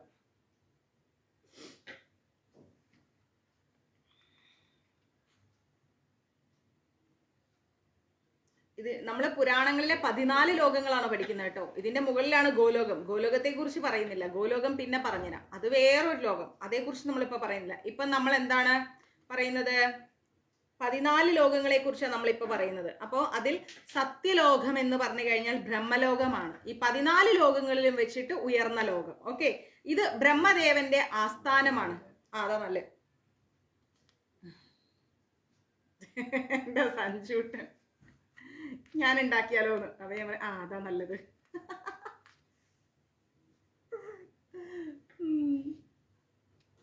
രമണ പ്രഭു കഴിച്ചു. അപ്പൊ ഞാൻ പറഞ്ഞേ അതാ നല്ലത്. അപ്പൊ സഞ്ജുട്ടൻ ഇങ്ങനെ ഒരു നോട്ടം, സാറില്ലെന്നേ. അപ്പൊ ബ്രഹ്മാവിന്റെ ആസ്ഥാനമായിരിക്കുന്ന ഈ ലോകത്തെ നമ്മൾ എന്തെന്ന് വിളിക്കുന്നു? സത്യലോകം എന്ന് വിളിക്കുന്നു, അതായത് ബ്രഹ്മലോകം. പിന്നെയോ തപോലോകം. അടുത്തത് തപോലോകം. തപോലോകം എന്ന് പറഞ്ഞാൽ തപസ്സിൽ ലീനരായിരിക്കുന്ന മഹാതപസ്സികൾ, അതായത് കുറേ തപസ്സികൾ, ഇങ്ങനെ തപസ് മാത്രം ചെയ്തിരിക്കുന്ന ജീവാത്മാക്കളില്ലേ, തപസ്സികളില്ലേ, അവര് ഉള്ള സ്ഥലമാണ് ഇവിടെ തപോലോകം. ഈ തപോലോകത്ത് അഗ്നിയെയും അതിജീവിച്ച ശക്തിയുള്ള ദിവ്യസ്ഥിതി, അതായത് ചൂടില് ചില തപസ്സികളെ കണ്ടിട്ടില്ലേ, ചുറ്റിനിങ്ങനെ തീയൊക്കെ ഇട്ട് അതിന്റെ നടുക്കിരുന്ന് ഇങ്ങനെ തപസ് ചെയ്യുന്നു. അങ്ങനെ അഗ്നിയെയും ജയിച്ച തപസ്സികൾ എത്തുന്ന സ്ഥലമാണ് ഏത്? തപോലോകം എന്ന് പറയുന്നത്. ആ ദിവ്യസ്ഥിതിയിൽ എത്തിക്കഴിഞ്ഞാൽ തപോലോകത്തെത്തി. അവിടെ വിശപ്പ്, ദാഹം, ചൂട്, തണുപ്പ് ഇതൊന്നും ബാധിക്കില്ല ആ തപോലോകത്ത്. അപ്പോ സത്യലോകം, തപോലോകം. സത്യലോകം എന്ന് പറഞ്ഞാൽ ബ്രഹ്മലോകം, ബ്രഹ്മാവിന്റെ ലോകമാണ്. പിന്നെയോ തപോലോകം എന്ന് പറഞ്ഞാൽ തപസ്സിൽ മുഴുകിക്കഴിയുന്ന, അഗ്നിയെയും ജയിച്ച തപസ് ചെയ്യുന്ന ലോകത്തുള്ളവരെയാണ് തപോലോകം എന്ന് പറയുന്നത്. അതാണ് തപോലോകം എന്ന് പറയുന്നത്. ഇവിടെ സഞ്ജുട്ടനെ കളിയാക്കി ചിരിക്കുന്നുണ്ട്. അതാണ് തപോലോകം എന്ന് പറയുന്നത്. പിന്നെയോ ഇനി ജനർലോകം. ജനർലോകം എന്ന് പറഞ്ഞാൽ എന്താണ്? ബ്രഹ്മാവിന്റെ മാനസപുത്രന്മാർ, ബ്രഹ്മാവിന്റെ മാനസപുത്രന്മാർ. അപ്പം ബ്രഹ്മാവിന്റെ മാനസപുത്രന്മാർ വസിക്കുന്ന ജ്ഞാനത്തിന്റെ ജനന സ്ഥലം, ബ്രഹ്മാവിന്റെ മാനസപുത്രന്മാർ വസിക്കുന്ന ജ്ഞാനത്തിന്റെ ജനന സ്ഥലം. ചന്ദ്രികാമ്മയ്ക്ക് ഞാൻ മര്യാദയ്ക്ക് ക്ലാസ് എടുക്കുന്നതിനോട് താല്പര്യമില്ലാന്ന് തോന്നുന്നുണ്ട്. അപ്പോ ബ്രഹ്മാവിന്റെ മാനസപുത്രന്മാർ വസിക്കുന്ന ലോകത്തെ നമ്മൾ എന്തെന്ന് പറയുന്നു? ജനർലോകം എന്ന് പറയുന്നു. ജ്ഞാനത്തിന്റെ ജനന സ്ഥലം, ജ്ഞാനത്തിന്റെ ജനന സ്ഥലമാണ് എന്ത്? ജനർലോകം എന്ന് പറയുന്നത്. ദിവ്യചിന്തകളുടെ കേന്ദ്രമാണ്, ദിവ്യചിന്തകളുടെ കേന്ദ്രം, അതാണ് ജനർലോകം എന്ന് പറയുന്നത്. അപ്പൊ എന്തായി? സത്യലോകം, തപോലോകം, ജനർലോകം. അപ്പൊ 3 ലോകങ്ങളായി. ഇനിയോ ഇപ്പൊ ഈ സർപ്പൊക്കെ ഇല്ലേ, സർപ്പൊക്കെ കടിച്ച് മരിച്ചു കഴിഞ്ഞാൽ നമ്മൾ ജനർലോകത്തിലേക്കാ പോവാ. സർപ്പദംശനമേറ്റിട്ട് 48 കിലോമീറ്റർ നാളത്തെ ലൊക്കേഷനിലേക്ക്. സർപ്പദംശനമേറ്റിട്ട് മരിക്കുന്ന ആത്മാക്കളൊക്കെ ഇവിടെയാണ് എത്തുന്നത്. ഓക്കെ, അപ്പോ അങ്ങനെയുള്ള സ്ഥലത്തെയാണ് നമ്മൾ എന്തെന്ന് പറയുന്നത്? ജനർലോകം എന്ന് പറയുന്നത്. അപ്പോ സത്യലോകം എന്ന് പറയുന്ന ബ്രഹ്മലോകമായി, തപോലോകമായി, ജനർലോകമായി, അങ്ങനെ 3 ലോകങ്ങൾ പഠിച്ചു. ഇനി മഹർലോകം. മഹർലോകം എന്ന് പറഞ്ഞാൽ എന്താണ്? ആയിരിക്കുന്ന മഹാജ്ഞാനികളും മഹർഷികളും ഒക്കെ ഉള്ള സ്ഥലമാണ് മഹർലോകം. മഹാജ്ഞാനികളും മഹർഷികളും ഒക്കെ ഉള്ള സ്ഥലത്തെ മഹർലോകം എന്ന് പറയുന്നു. അപ്പൊ ഒന്നുകൂടി പറഞ്ഞേ, സത്യലോകം അല്ലെങ്കിൽ ബ്രഹ്മലോകം. സത്യലോകം അല്ലെങ്കിൽ ബ്രഹ്മലോകം. പിന്നെയോ തപോലോകം. സത്യലോകത്തില് ബ്രഹ്മലോകമാണ്, ബ്രഹ്മാവിന്റെ ആസ്ഥാനമാണ് സത്യലോകം എന്ന് പറയുന്ന ബ്രഹ്മലോകം. ഓക്കെ, അപ്പൊ ചന്ദ്രികാമ്മ ചോദിക്കണ്ട, ഇവിടെ കൊണ്ടുവന്ന് നിർത്തിയാ ക്ലാസ് എടുക്കാൻ അനുവദിക്കില്ല. എന്തെങ്കിലും ചെയ്തുകൊണ്ടേയിരിക്കും. എന്തെങ്കിലും സൗണ്ട് ഉണ്ടാക്കും, എന്തെങ്കിലും പാത്രങ്ങൾ അങ്ങോട്ട് വെക്കും ഇങ്ങോട്ട് വെക്കും, പറഞ്ഞാൽ അനുസരിക്കില്ല. അപ്പൊ ഞാൻ തൽക്കാലം റൂമിൽ അവിടെ ഇരുന്നോളാൻ പറഞ്ഞു. അവിടെ ഇരുന്നോളൂ, ക്ലാസ് എടുക്കുന്ന സമയത്ത് ഇങ്ങോട്ട് വരേ ചെയ്യണ്ടെന്ന് പറയും. അല്ലെങ്കിൽ ഇവിടെ വന്ന് പൈപ്പ് തുറന്നിടും, അല്ലെങ്കിൽ തുണി എന്തെങ്കിലും എടുത്ത് ഇങ്ങനെ വീശിക്കൊണ്ടിരിക്കും, അല്ലെങ്കിൽ വെറുതെ വന്ന് ഈ ചാർജറിന്റെ വയറ് പിടിച്ച് വലിക്കും, അല്ലെങ്കിൽ അവിടുന്ന് ആ കണക്ഷൻ ഞാൻ ഇത് കണക്ട് ചെയ്ത് വെച്ചിട്ടുണ്ട്, എക്സ്റ്റൻഷൻ ബോർഡ്, അത് അവിടെ പോയി സ്വിച്ച് ഓഫ് ആക്കും. Doing something. അപ്പോൾ ക്ലാസ് എടുക്കുന്ന സമയത്ത് റൂമിൽ ഇരുന്നോളാൻ പറയും. സ്വസ്ഥം. അത് കഴിഞ്ഞാൽ റൂമിൽ നിന്ന് പുറത്ത് കൊണ്ടുവരും. ഇനി വന്നിട്ട് ഞാൻ ഭക്ഷണം ഉണ്ടാക്കി കൊടുക്കണം, അപ്പോഴേ കഴിക്കൂ. കുക്കിംഗ് അറിഞ്ഞൂടാ. അങ്ങനെയൊക്കെയാണ് കാര്യങ്ങൾ. അപ്പോൾ സത്യലോകം എന്ന് പറയുന്ന ബ്രഹ്മലോകം, അതായത് ബ്രഹ്മദേവന്റെ ലോകം. ഓക്കെ. പിന്നെയോ തപോലോകം, അഗ്നിയെയും ജയിച്ച തപസ് ചെയ്ത മഹർഷികൾ, താപസന്മാരുള്ള ലോകം, തപോർ ലോകം. പിന്നെയോ ഇനി ജനർ ലോകം, ബ്രഹ്മാവിന്റെ മാനസപുത്രന്മാർ വസിക്കുന്ന ജ്ഞാനത്തിന്റെ ദിവ്യ ചിന്തകളുടെ കേന്ദ്രത്തെ നമ്മൾ ജനർ ലോകം എന്ന് പറയുന്നു. സർപ്പദംശനമേറ്റ് മരിക്കുന്ന ആളുകളെല്ലാം ജനർ ലോകത്തിലേക്കാണ് എത്തുന്നത്. ഓക്കെ. ഇനിയോ ഇനി മഹർലോകം. മഹർലോകം എന്ന് പറഞ്ഞാൽ മഹാജ്ഞാനികളും മഹർഷികളുമുള്ള ലോകം. മഹാജ്ഞാനികളും മഹർഷികളുമുള്ള ലോകമാണ് മഹർലോകം. ഇവിടെ സദാ നാരായണ, ഞാൻ പറഞ്ഞില്ലേ എന്തേലും പറഞ്ഞോണ്ടിരിക്കും, നമ്മൾ മിണ്ടാൻ പാടില്ല. ബിന്ദുമ്മേ ഒച്ച ഉണ്ടാക്കല്ലേ.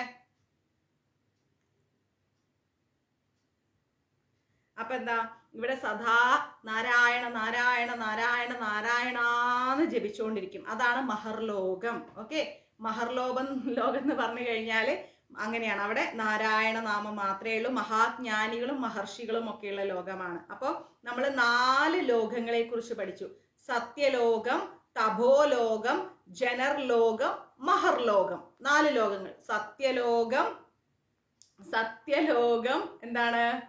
അതെ, സത്യലോകം, തപോലോകം, ജനർലോകം, മഹർലോകം. 4 ലോകങ്ങളായി. ഇനിയോ ഇനി സ്വർലോകം, അതായത് ഇന്ദ്രലോകം. സ്വർലോകം 5ാമത്തത്. ദേവന്മാര് വസിക്കുന്ന സ്ഥലമാണത്. ദേവന്മാര് വസിക്കുന്ന ഈ സ്ഥലത്തെ സ്വർലോകം എന്ന് വിളിക്കുന്നു. അപ്പൊ ഇന്ദ്രൻ രാജാവായി വാഴുന്ന സ്ഥലം സ്വർഗം. ഓക്കെ.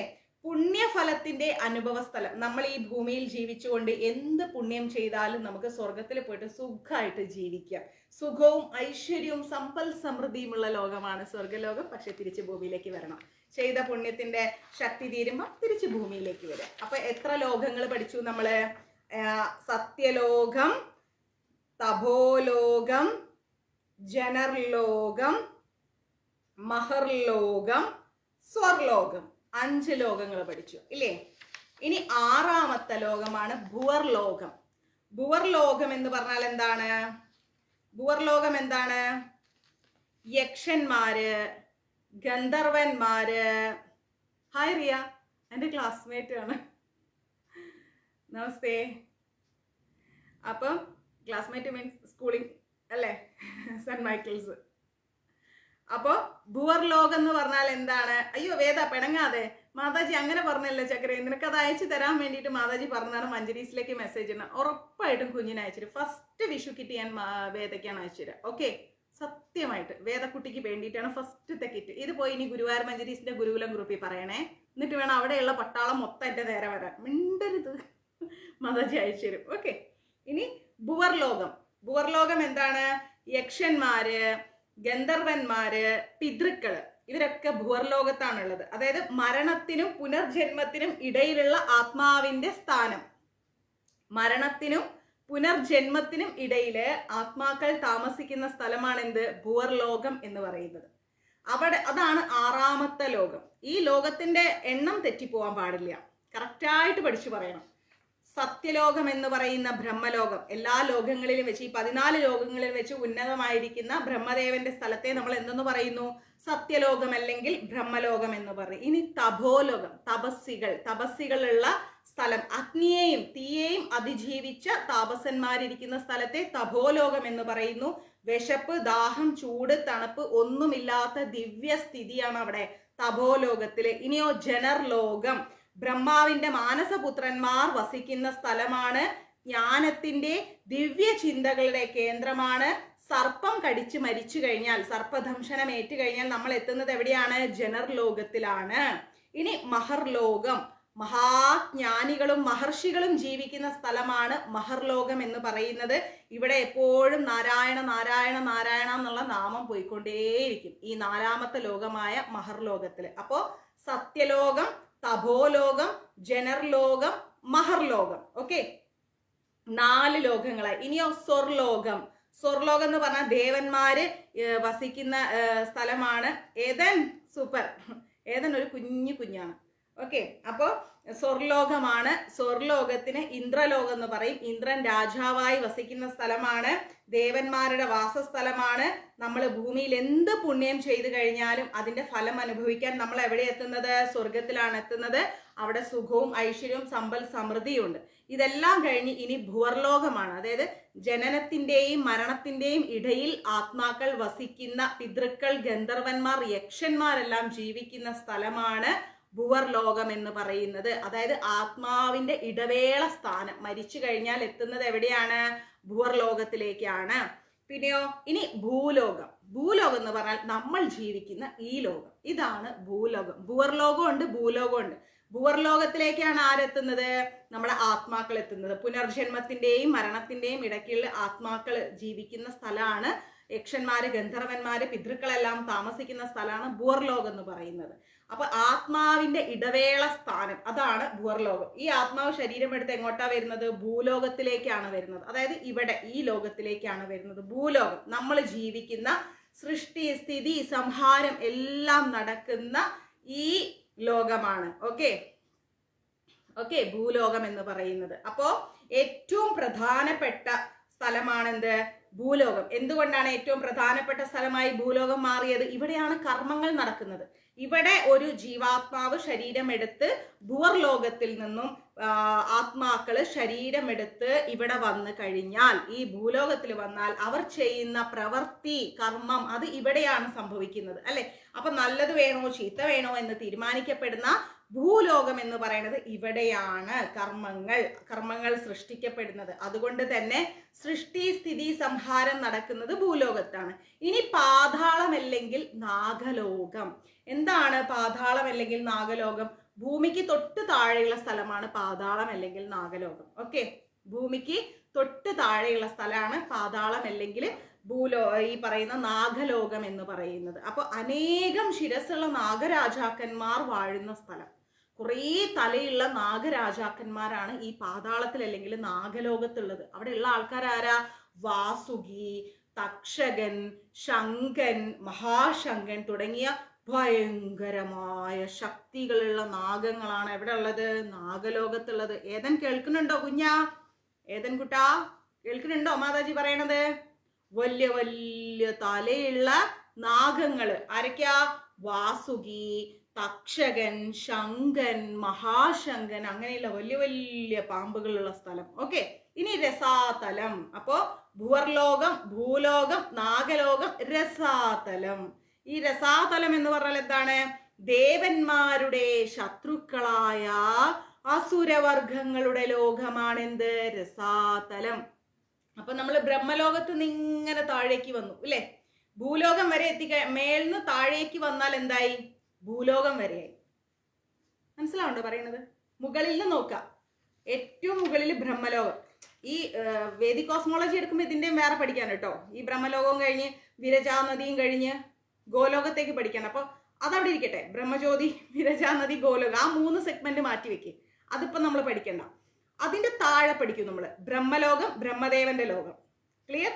അടുത്തത് തപോലോകം. താപസന്മാര് തപസ് ചെയ്യുന്ന, അഗ്നിയെ ജയിച്ച് ആ തീക്ക് നടുവിൽ നിന്ന് തപസ് ചെയ്യുന്ന ആൾക്കാര്, താപസന്മാര് പോകുന്ന ലോകമാണ് തപോലോകം. അവിടെ വിശപ്പ്, ദാഹം, ചൂട്, തണുപ്പ് ഒന്നുമില്ല. പിന്നെ ജനർലോകം. ജനർലോകം എന്ന് പറഞ്ഞാല് ബ്രഹ്മാവിന്റെ മാനസപുത്രന്മാരെല്ലാം ജീവിക്കുന്ന സ്ഥലമാണ്. സർപ്പദംശനമേറ്റ് മരിക്കുന്ന ആത്മാക്കൾ അവിടെയാണ് ചെല്ലുന്നത്. ഓക്കെ, ജനർലോകത്തിൽ. പിന്നെ മഹർലോകം, മഹാജ്ഞാനികളുള്ള ലോകമാണ്. അവിടെ സദാ നാരായണ നാരായണ നാരായണ എന്ന് പറഞ്ഞുകൊണ്ടിരിക്കും. പിന്നെ സ്വർലോകം, അതായത് ദേവന്മാര്, ഇന്ദ്രനൊക്കെയുള്ള ലോകമാണ്. നമ്മൾ ഈ ഭൂമിയിൽ എന്ത് പുണ്യം ചെയ്താലും അത് അനുഭവിക്കാൻ നമ്മൾ പോകുന്നത് സ്വർലോകത്തിലേക്കാണ്. അത് കഴിയുമ്പോഴാണ് എന്ത്? ഭുവർലോകം. അതായത് ആത്മാവിന്റെ ജനനത്തിന്റെയും മരണത്തിന്റെയും നടുക്ക് ആത്മാക്കൾ എത്തുന്ന സ്ഥലമാണ് ഭുവർലോകം എന്ന് പറയുന്നത്. 6 ലോകങ്ങളായി. അത് കഴിഞ്ഞ് 7ാമത്തെ ലോകം. മുകളിൽ നിന്ന് താഴേക്ക് ഇങ്ങനെ വരികയാണ്. 7ാമത്തെ ലോകം, അതായത് ഭൂലോകം. നമ്മൾ ജീവിക്കുന്ന ഈ ഭൂമി. ഓക്കെ, ഈ ഭൂമി ഇവിടെ ബിന്ദുമേ അടങ്ങിയിരിക്കേ. അപ്പോ എന്താണ് ഭൂലോകം? ഭൂലോകം എന്ന് പറഞ്ഞാൽ എന്താ? നമ്മൾ ജീവിക്കുന്ന ലോകം. നമ്മൾ ജീവിക്കുന്ന ഈ ലോകത്താണ് സൃഷ്ടി, സ്ഥിതി, സംഹാരം എല്ലാം നടക്കുന്നത്. അപ്പോൾ ഇവിടെയാണ് കർമ്മങ്ങൾ സൃഷ്ടിക്കപ്പെടുന്നത്. നമ്മൾ ചെയ്യുന്ന എല്ലാ പ്രവൃത്തികളും സൃഷ്ടിക്കപ്പെടുന്നത് ഇവിടെയാണ്. അപ്പോൾ ഈ ഭൂലോകത്തോടു കൂടി നമ്മൾ സ്റ്റോപ്പ് ചെയ്യുക. അതായത് 7 ലോകങ്ങളായി, മുകളിൽ നിന്ന് താഴേക്ക് 7 ലോകങ്ങളായി. ഇങ്ങനെ മുകളിൽ നിന്ന് താഴേക്ക് ഭൂമി വരെ 7 ലോകങ്ങൾ. ഇത് ഭൂമിയാണ് വരുന്നത്. ഇനി ഭൂമിക്ക് താഴേക്കാണ് പോകുന്നത്. ഓക്കെ, ഭൂമിക്ക് തൊട്ട് താഴെ എന്താണ്? പാതാളം. ആ പാതാളത്തിൽ എന്താ ഉള്ളത്? കുറേ ശിരസ്സുകളുള്ള നാഗങ്ങളുള്ള സ്ഥലം. പാതാളം അല്ലെങ്കിൽ നാഗലോകം എന്ന് പറയും. അപ്പോൾ അവിടെ വാസുകി, തക്ഷൻ, ശങ്കൻ, മഹാശങ്കൻ അങ്ങനെയുള്ള ഭയങ്കര ശക്തിയുള്ള നാഗങ്ങളെല്ലാം അവിടെയാണുള്ളത്. ഓക്കെ, ഇനി അതിൻ്റെയും താഴെയാണ് രസാതലം എന്ന് പറയുന്നത്. രസാതലം. രസാതലം എന്ന് പറഞ്ഞാൽ എന്താ? ദേവന്മാരുടെ ശത്രുക്കളായിരിക്കുന്ന അസുരന്മാരുള്ള സ്ഥലമാണ് രസാതലം. അതായത് കാലകേയന്മാരെല്ലാം ഇവിടെയാണ് വസിക്കുന്നത്. കാലകേയന്മാരൊക്കെ ആരാണെന്നുള്ളത് മുന്നോട്ടുള്ള ക്ലാസ്സിൽ ഞാൻ മെല്ലെ മെല്ലെ ഇതുപോലെ പഠിപ്പിച്ചു തരാം. കാലകേയന്മാരൊക്കെ വസിക്കുന്നത് ഈ രസാതലത്തിലാണ്. അപ്പോൾ ഭൂമിക്ക് താഴെ പാതാളം അല്ലെങ്കിൽ നാഗലോകം, പിന്നെ അതിന്റെ താഴെ എന്താ? രസാതലം. ഓക്കെ, ഭൂമി, പാതാളം അല്ലെങ്കിൽ നാഗലോകം, രസാതലം. ഭൂമിക്ക് താഴേക്കുള്ള ലോകങ്ങളിലേക്ക് പോവുകയാണേ. അപ്പൊ ഈ രസാതലത്തിൽ ആരാ ഉള്ളത്? ദേവന്മാരുടെ ശത്രുക്കളായ അസുരന്മാര്. രസാതലത്തിന്റെ തൊട്ടു മുകളിലാണ് എന്തുള്ളത്? പാതാളം അല്ലെങ്കിൽ നാഗലോകം. അവിടെ ആരാ ഉള്ളത്? ഉഗ്രശക്തിയുള്ള നാഗങ്ങളാണുള്ളത്. അതിന്റെ മുകളിലാണ് ഭൂമി, അത് നമ്മൾ ജീവിക്കുന്നത്. അപ്പൊ ആ 3 പഠിച്ചില്ലേ? ഭൂമിക്ക് മുകളിലോട്ടുള്ള നമ്മൾ പഠിച്ചു. ഇനി ഭൂമിക്ക് താഴേക്കുള്ളത് പാതാളം, രസാതലം. ഇനി മഹാതലം. ഈ രസാതലത്തിന്റെ താഴെ എന്താ ഉള്ളത്? മഹാതലം. അതായത് കദ്രുവിന്റെ സന്തതികളായ സർപ്പങ്ങൾ വാഴുന്ന സ്ഥലം. മനസ്സിലായി? കദ്രുവിന്റെ മക്കളായ സർപ്പങ്ങളെല്ലാം എവിടെ ഉള്ളത്? മഹാതലത്തിലാണുള്ളത്, അവിടെയാണുള്ളത്. അപ്പൊ അവിടെ തക്ഷകൻ, കാളിയൻ തുടങ്ങിയ ശക്തരായ നാഗങ്ങളും ഇവിടെ ജീവിക്കുന്നുണ്ട്. മനസ്സിലായോ? ഇവിടെയും തക്ഷകനുണ്ട്. അപ്പോ മഹാതലത്തില് കദ്രുവിന്റെ മക്കളായിരിക്കുന്ന സർപ്പങ്ങളെല്ലാം എവിടെയാണുള്ളത്?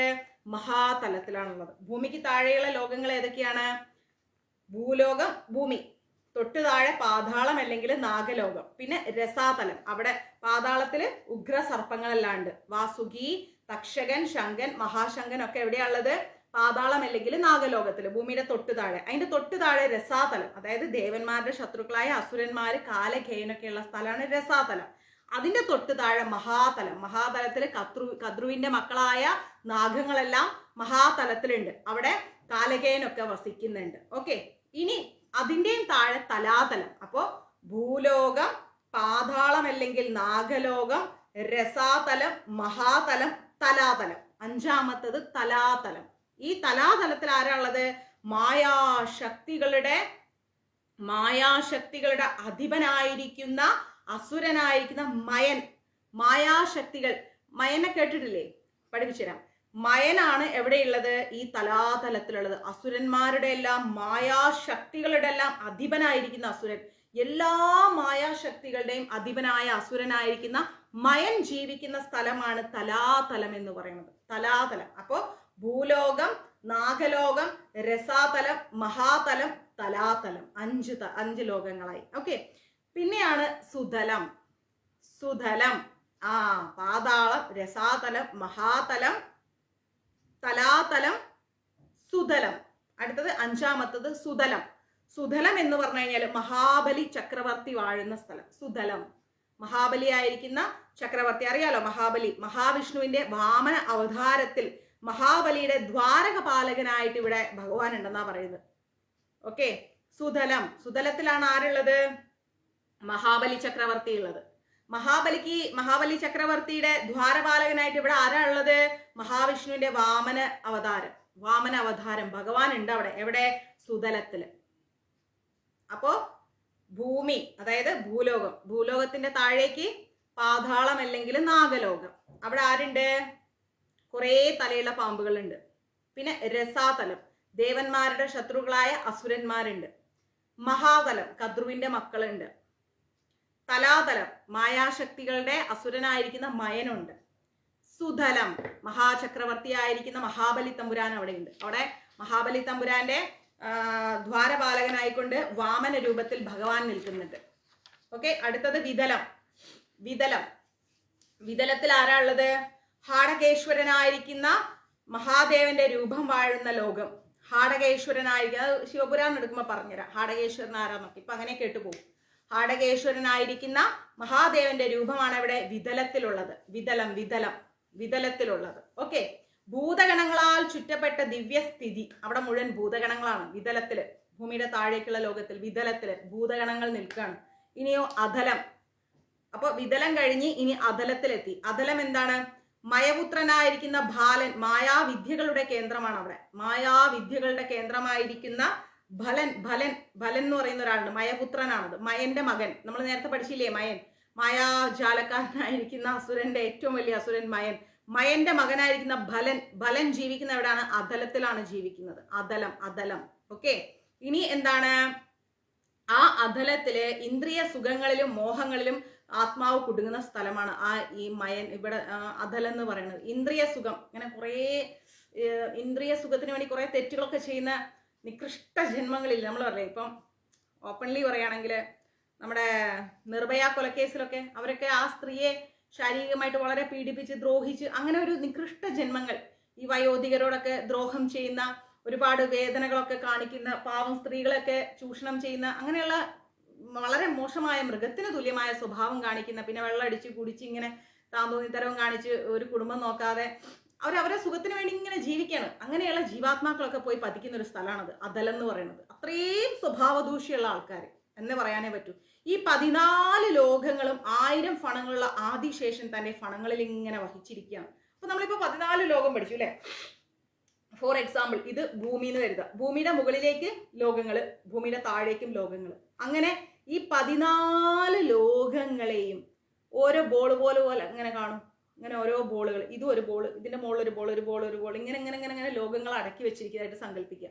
ഈ 14 ലോകങ്ങളെയും 1000 ഫണങ്ങളുള്ള ആദിശേഷൻ തന്റെ ഫണങ്ങളിൽ വഹിച്ചിരിക്കുകയാണ്.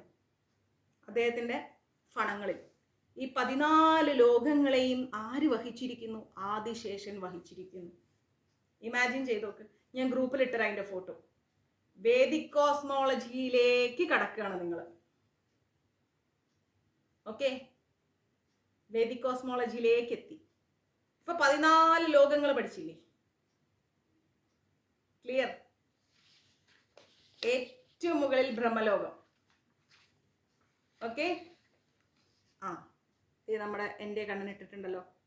ബ്രഹ്മലോകം, തപോലോകം, ജനർലോകം, മഹർലോകം,